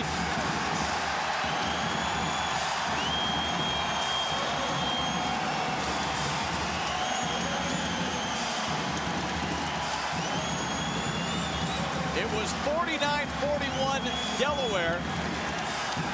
Hofstra with a 19-7 run. Norman Richardson has been the story the last 4 minutes in this game. He has picked it up, big shot. He's got 20 points in the contest, and again, his height advantage. Again, he's going to go up and over smaller Delaware defenders. There's no answer for that. He's 6'6", can elevate. He's causing a lot of matchup problems right now for Delaware. Norman Richardson, a 6'5" junior from Brooklyn, New York. Came to Hofstra from Milford Academy, second-team All-America East player. Had a career-high 27 against, guess who?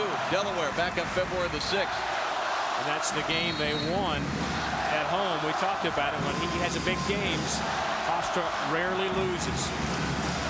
How does Delaware respond now? Big run has been made by Hofstra. They go to Pegues, backing his man down. Kicks it out to Gordon. He's wide open for the 3, and he's fouled. Fouled on the 3-point attempt by Hernandez. Hernandez is saying Gordon kicked his leg out.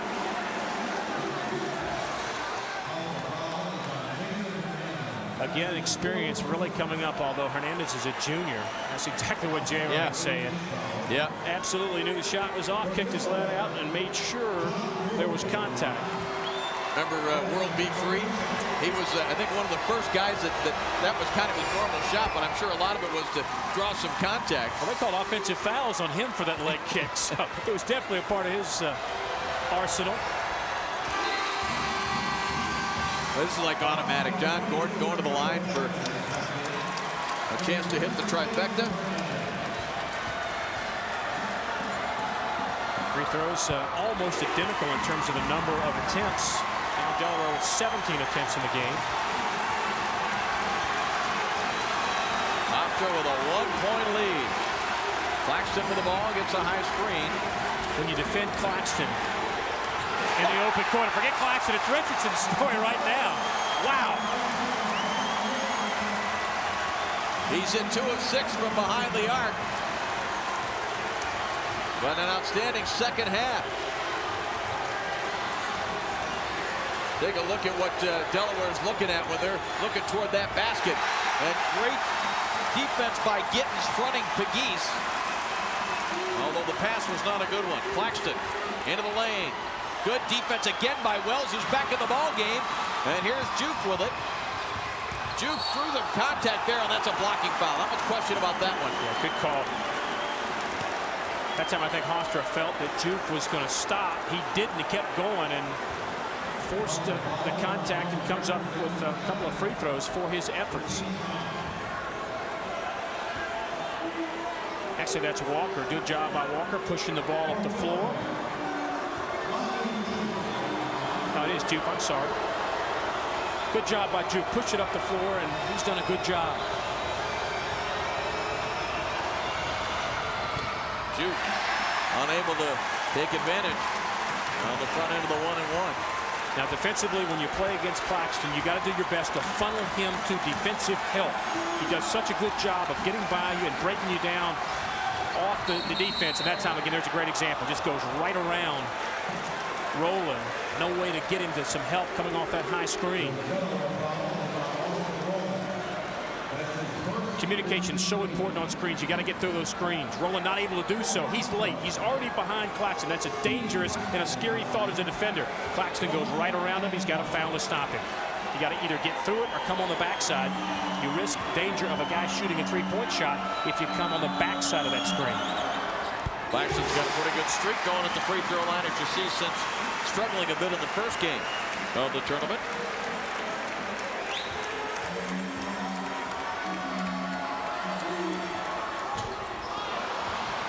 Claxton unable to hit the second. 5-point advantage with a Flying Dutchman. Here is Wells. Up top for Juke. Pegues wants it on the inside. Better entry pass that time. Pegues laid it up too strong. He had too much momentum when he caught the ball and laid it up too strong off the glass.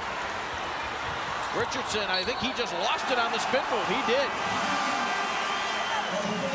Now, Pegues missing on the inside at one end, but we call him the wild card at the top. If this guy gets hot, Norman Richardson, they usually win. He's hit 2 out of 3 from behind the arc in the second half.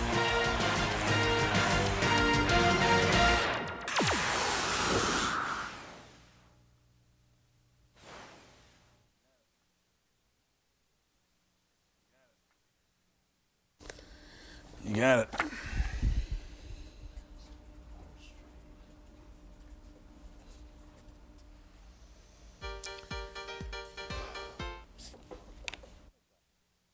Cons. Okay. 4th game, right?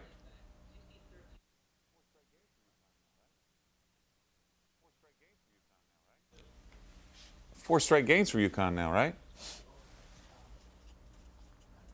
I don't think it matters as much.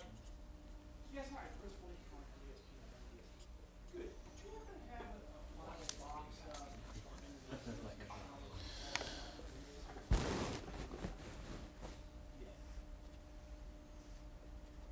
You can just tell me. Thank you.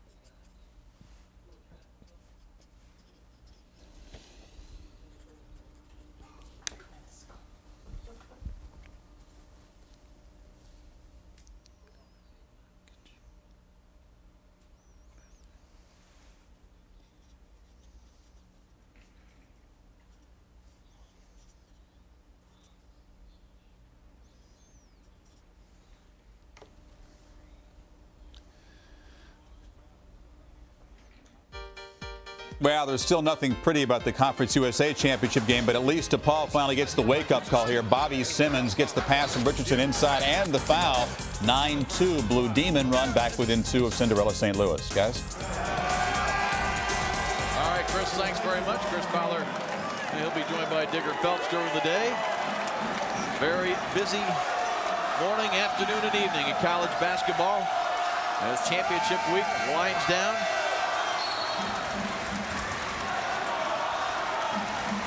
Richardson and Claxton clearly carrying the Flying Dutchman. Quickly Richardson here in the second half. And I think Delaware's got to find somebody else to help carry some of the offensive load other than just Pegues. Away from the ball, they're trying so hard to keep John Gordon from coming off the screens. That a foul on Rick Apodaca, the freshman. From here on out, Mike Bray and this Delaware team will be in the double bonus.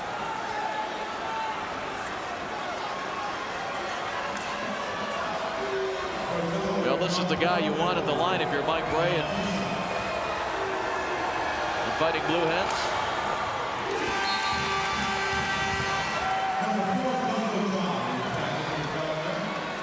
I assume you're referring to his 90+% mark from the free throw line. You bet. The other factor is he's a senior. You like experienced guys taking big free throws and big shots down the stretch. Well, Gordon hits them both. Perfect 7 for 7 from the line. He looks like that Iron Byron, you know, the machine they use for hitting golf balls. I mean, every single shot looks exactly the same. Well, that's the secret. Repetition and confidence. Key ingredients to good free throw shooting. Claxton wide open from behind the arc, and will he get the roll? No, goes the other way, over the board and out. Got to be a strange feeling for Claxton to come out of a screen and nobody from Delaware followed him. He was all by himself. A lonely feeling out there shooting at 3. Nango Jai goes to the bench, as you see there. Gordon, Wells, Marshallonis, Juth, and Pegues out there for Mike Bray. You got 3 three-point threats out on the floor. Now this is one of them. Marshallonis will get the screen. Picked up by Gittins on the switch, and I think Gittins is going to draw the foul there. And Marshallonis will have a chance to go to the free throw line.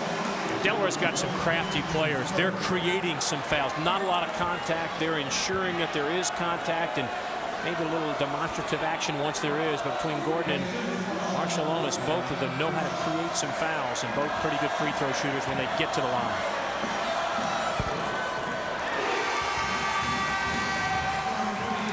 Both coaches making substitutions. Danny Walker comes back in for Hofstra. And it's Springfield that Jay Wright wants to have come out of the ball game.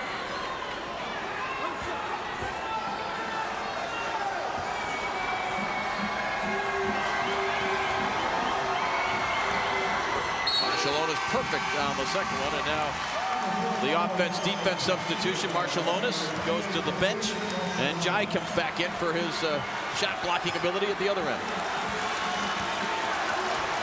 Hofstra with the 1-point lead. Claxton, he gets it to Richardson. That one no good. Offensive rebound and a putback by the freshman. Apodaca able to get it. Has 5 points. Jai gives it to Wells. They're trying to get it to Pegues. He has it on the baseline and unable to hit that one. Tipped by Juth. Big offensive rebound. Wells pulls up for the three-pointer and he hits it. Big basket. He is 4 of 6 from three-point range. 66 all, under 5 minutes to go. America East Finals automatic bid to the big dance is at stake. The loser probably can't get an at-large. Looking at NIT, and again, Apodaca, as he did the last time down on the weak side, got the offensive rebound, and he's fouled.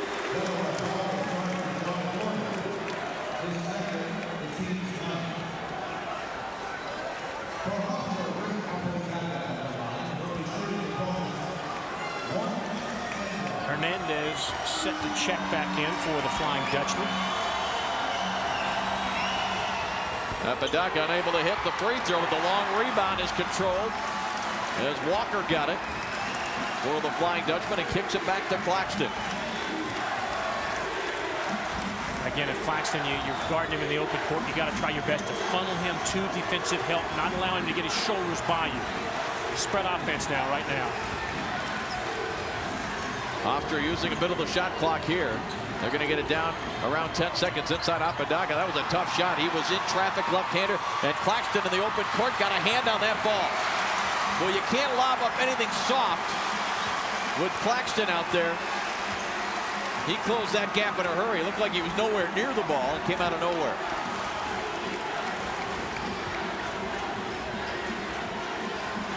Walker will try the three. Long rebound, and it's tipped. Juve had it, dropped it, taken by Wells. And did he call a timeout? He was trying to. The possession arrow favors Hofstra. He was certainly trying to find an official's eyes to call that timeout. Couldn't do it. Well, it's an official timeout. It's not a timeout charge to Delaware, so Wells was unable to get it. 3:49 remaining in this one. We thought it might go down to the wire. The two teams have not disappointed.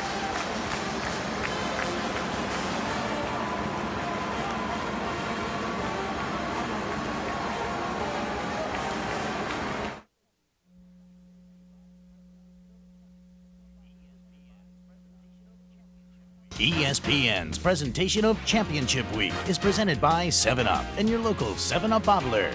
Make 7-Up yours. And in part by the new Lincoln LS. Lincoln, American luxury.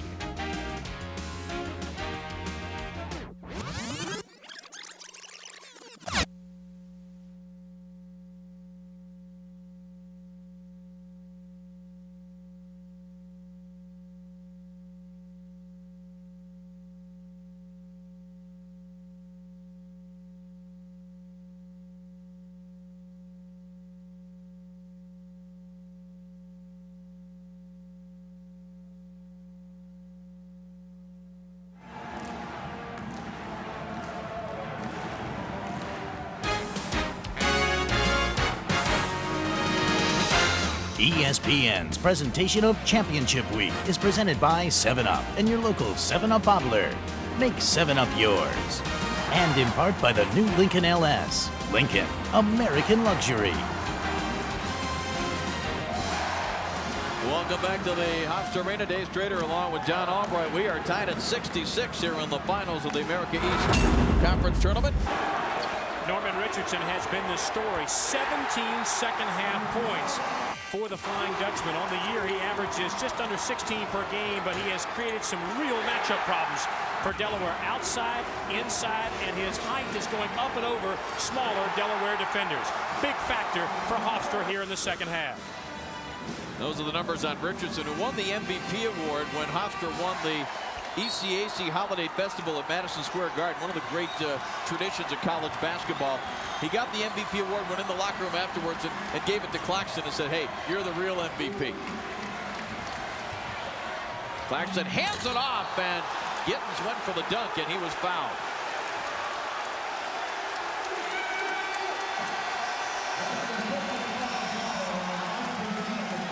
Again, Claxton's penetration creates so many problems. You got three defenders shattering, and Gittins had an easy two. And Pegues, I believe that is Pegues, picks up his fifth foul with 3:36 to go. That's a huge factor with this game all tied up.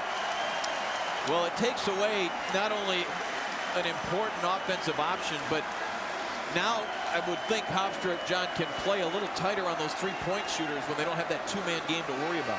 Exactly. The inside consistent threat for Mike Bray is unfortunately now sitting next to him on the bench. But again, Delaware is senior-oriented, so they will find a way to keep going forward without their senior leader. But for Hofstra, that's a comforting feeling knowing that Pegues is not going to be able to finish out the last 3:36.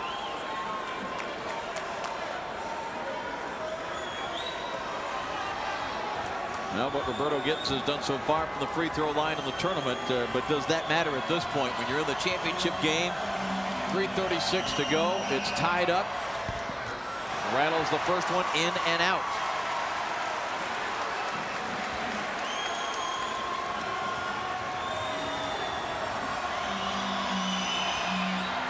Second one is good. Flying Dutchman with a 1-point lead. Jay Wright's club coming in 23-6 overall. Delaware 24-6. The winner goes out of the NCAA tournament. The loser, very likely an NIT bid. Gordon off the screen, unable to hit the three, hit the front rim. And Claxton just trying to calm things down. Now look for Hofstra to try to spread the floor and not allow any double team defensive help. That's exactly what they're doing. They're going to spread the floor, look for some isolation plays for ideally either Richardson or Claxton. Both teams in the double bonus, so you don't want to foul. Here's Claxton trying to get inside Wells. Anticipated, made the steal, kicks it ahead. Marshallonis tried to go out and then on a second effort got it to Gordon, and off the glass, in and out, and Juke had it stripped away. The Flying Dutchman come out of there with it. What a wild sequence that was. Claxton, Hernandez open for the three, no good, long rebound, and Gittins has it now for the Flying Dutchman. Out to Hernandez, and he thought about launching one, and he decides to kick it over to Richardson. He'll get it back now, Hernandez, and hands it off to Claxton. Claxton just taking his time, letting the shot clock dwindle down before he wants to get something started. Richardson, great ball fake. Jersey was grabbed, and yes, the officials caught that. And Juke, yep, that's the indication. Getting called for grabbing the jersey.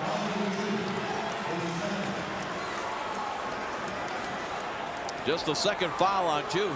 But as John Albright pointed out a moment ago, both teams now will shoot two.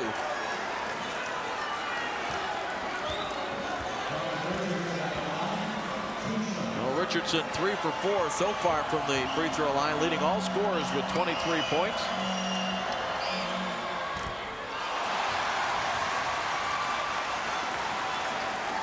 Got to make the free throws down the stretch run.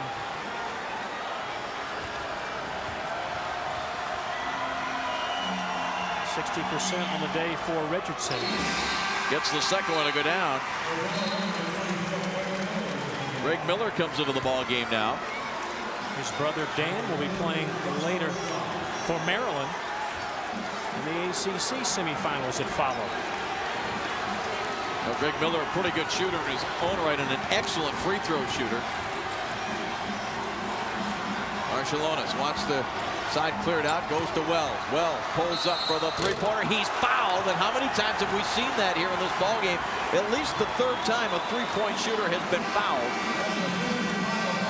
That'll be 5 on Hernandez, but again, fouling a three-point shot. Cannot do that. Middle breakdown. Again, good look at it. You see the three-point line. Kicks it out, and Wells comes through. He's behind. Make sure the extension is long enough. And yes, he exaggerated the contact. Yep. But it's an experienced play, and Hernandez picks up his 5th foul in a senseless way. 1:49 left to go. So Wells will go to the line to shoot 3, and Jason Hernandez is fouled out without scoring. So the second player in this ball game to foul out is Mike Pegues for Delaware out of the ball game.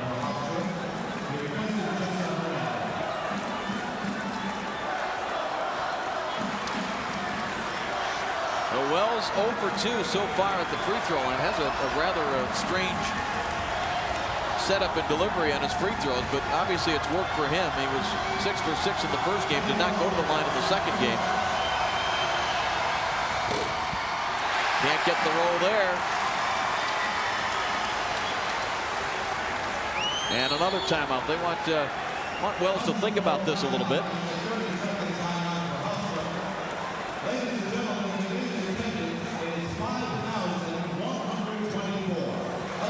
Let's go back to Chris Fowler in the studio.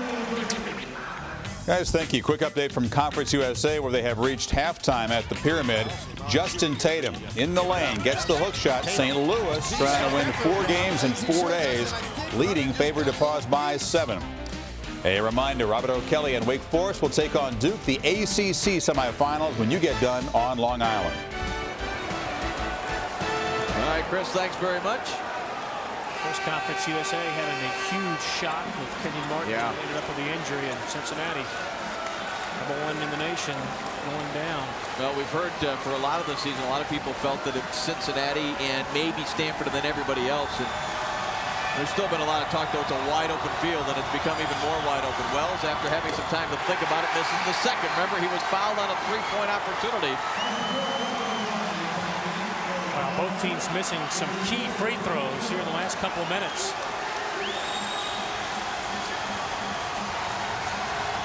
Wells wasn't even close on the first two. Well, that one he gets over the front rim, and a 1-point lead. And some man-to-man backcourt pressure now by Wells, who has been just outstanding at the defensive end. Even though Claxton has put up the 22 points, he has had to work. There's that high screen. Oh, look at Claxton able to get around the bigger Jai and put it off the glass and in. That's amazing. He went around 2 defenders. They weren't even close on him. Right around the corner for an easy layup. Wells to Marciulionis. He'll try to tie the ball game, and he's short. Long rebound picked up by Wells. Kicks it out to Gordon. His three-pointer on the way. That's no good. And the strong rebound by Gittens. Hofstra basketball with a 3-point lead. Delaware not going to foul at this juncture.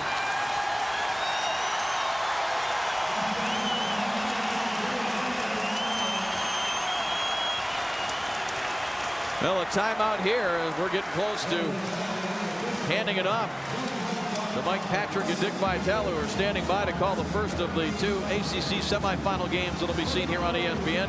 The second-ranked Blue Devils of Duke taking on Wake Forest. That's coming up immediately following the conclusion of the America East final here between the Flying Dutchman and the Fighting Blue Hens.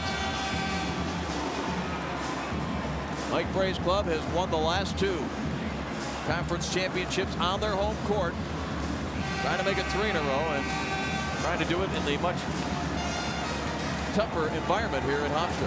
Well, ideally, you got to decide whether you're going to foul or not early in the sequence. Don't let 15 to 20 seconds run off the clock and then commit the foul. If you're going to wait the final 27 seconds of the possession, make sure you don't foul and keep Hofstra off the offensive glass. And ideally for Hofstra, get it Mr. Claxton's hands, let him create, dish, or take his own shot.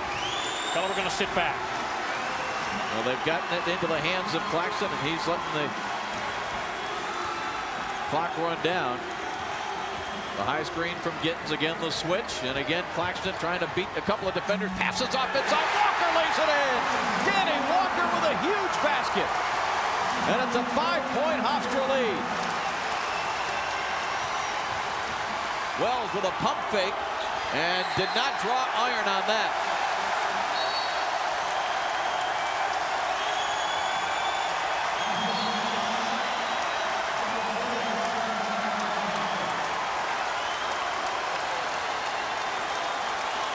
Well, you get a good sense of what this crowd is feeling. First NCAA appearance potentially for Hofstra since 1977. Well, once again, this is the America East Conference Championship game. We're at the brand new Hofstra Arena here in Hempstead, New York. #1 seed Hofstra taking on the #3 seed Delaware and leading 72-67. I'm Dave Schrader along with John Albright. And exciting way for us to finish up our involvement here at Championship Week, certainly. And a lot more to come your way with the ACC. Duke and Wake Forest coming up immediately after our game. The Atlantic 10, the Big East. Now you go for the steal. If you don't come up with it, got to foul quickly. Ball is knocked away. It is taken by Miller. Miller tried to go to the basket and it was stripped away, but a foul, and that means 2 free throws. It's a good decision by Miller. Delaware does not have to resort exclusively to 3-point shot. 5 down, it's 2 possessions. So 30+ seconds, still plenty of time. Just got to be efficient at the offensive end. And we mentioned Miller coming into the ball game. 44 of 46 from the line this season. His first trip, though, in this game. And with 34 seconds left in the championship of the conference tournament. That's hours of practice in the gym right there. Yeah, because he just checked in, so he's been sitting on the bench cold. You don't mind shooting free throws if you've got a sweat going in this situation, but it's tough when you come off the bench cold. And Miller, perfect at both of them. One possession game. They get it to Claxton. He'll be double teamed by Gordon and Wells. They close him off. Apodaca, good look up the court to Richardson, and he was grabbed right away.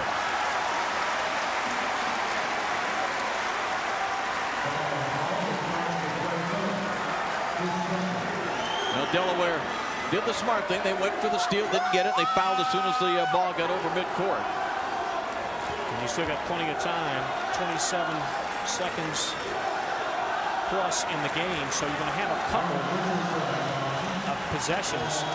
Just got to hope Richardson misses and get a good look at the other end. And this is where you seal it. If you're Hofstra, this is where you put the game away at the free throw line. Richardson hits the first of two, now 5 for 7 from the line.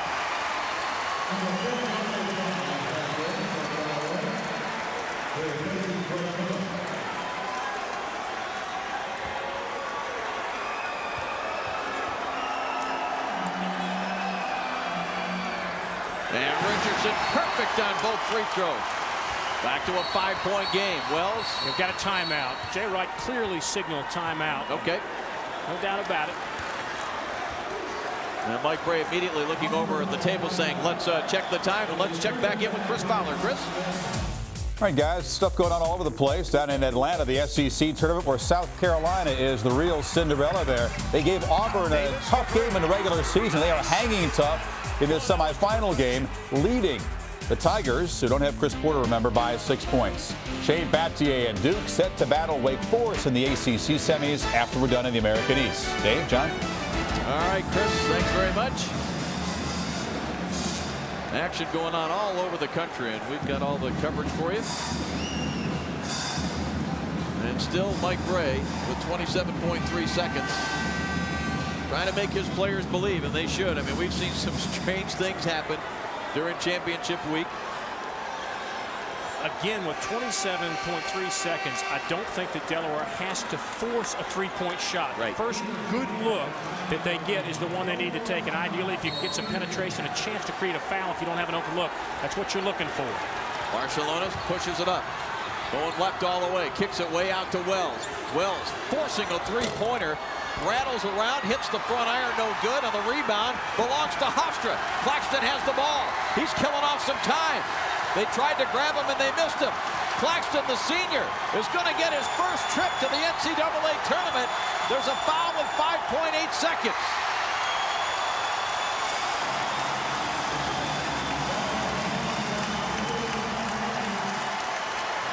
Jay Wright thought the game was over, didn't realize there was a foul.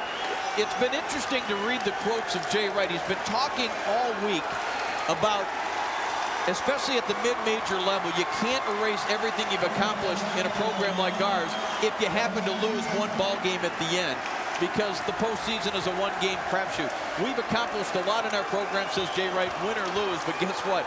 They're going to take another big step. Going to get a chance to go to that next level. Spot in the big dance. Again, it's all about matchups, especially in the first round, but this Hofstra team could give a higher seed in any bracket some problems with their ability to shoot the ball and a guy like Claxton to run the show. Barcelonas will get one up at the buzzer that is no good. Well, the handshake there is the two coaches. What a great rivalry. And they are going crazy here at Hofstra Arena. The Flying Dutchmen are going to the big dance. That'll do it here from the America East Conference Finals. The final score, Hofstra 76, Delaware 69. For my partner, John Albright, and the rest of the crew here in Hempstead, New York, I'm Dave Strader. Thanks for joining us. A lot more basketball action coming up. Let's go back to Chris Fowler.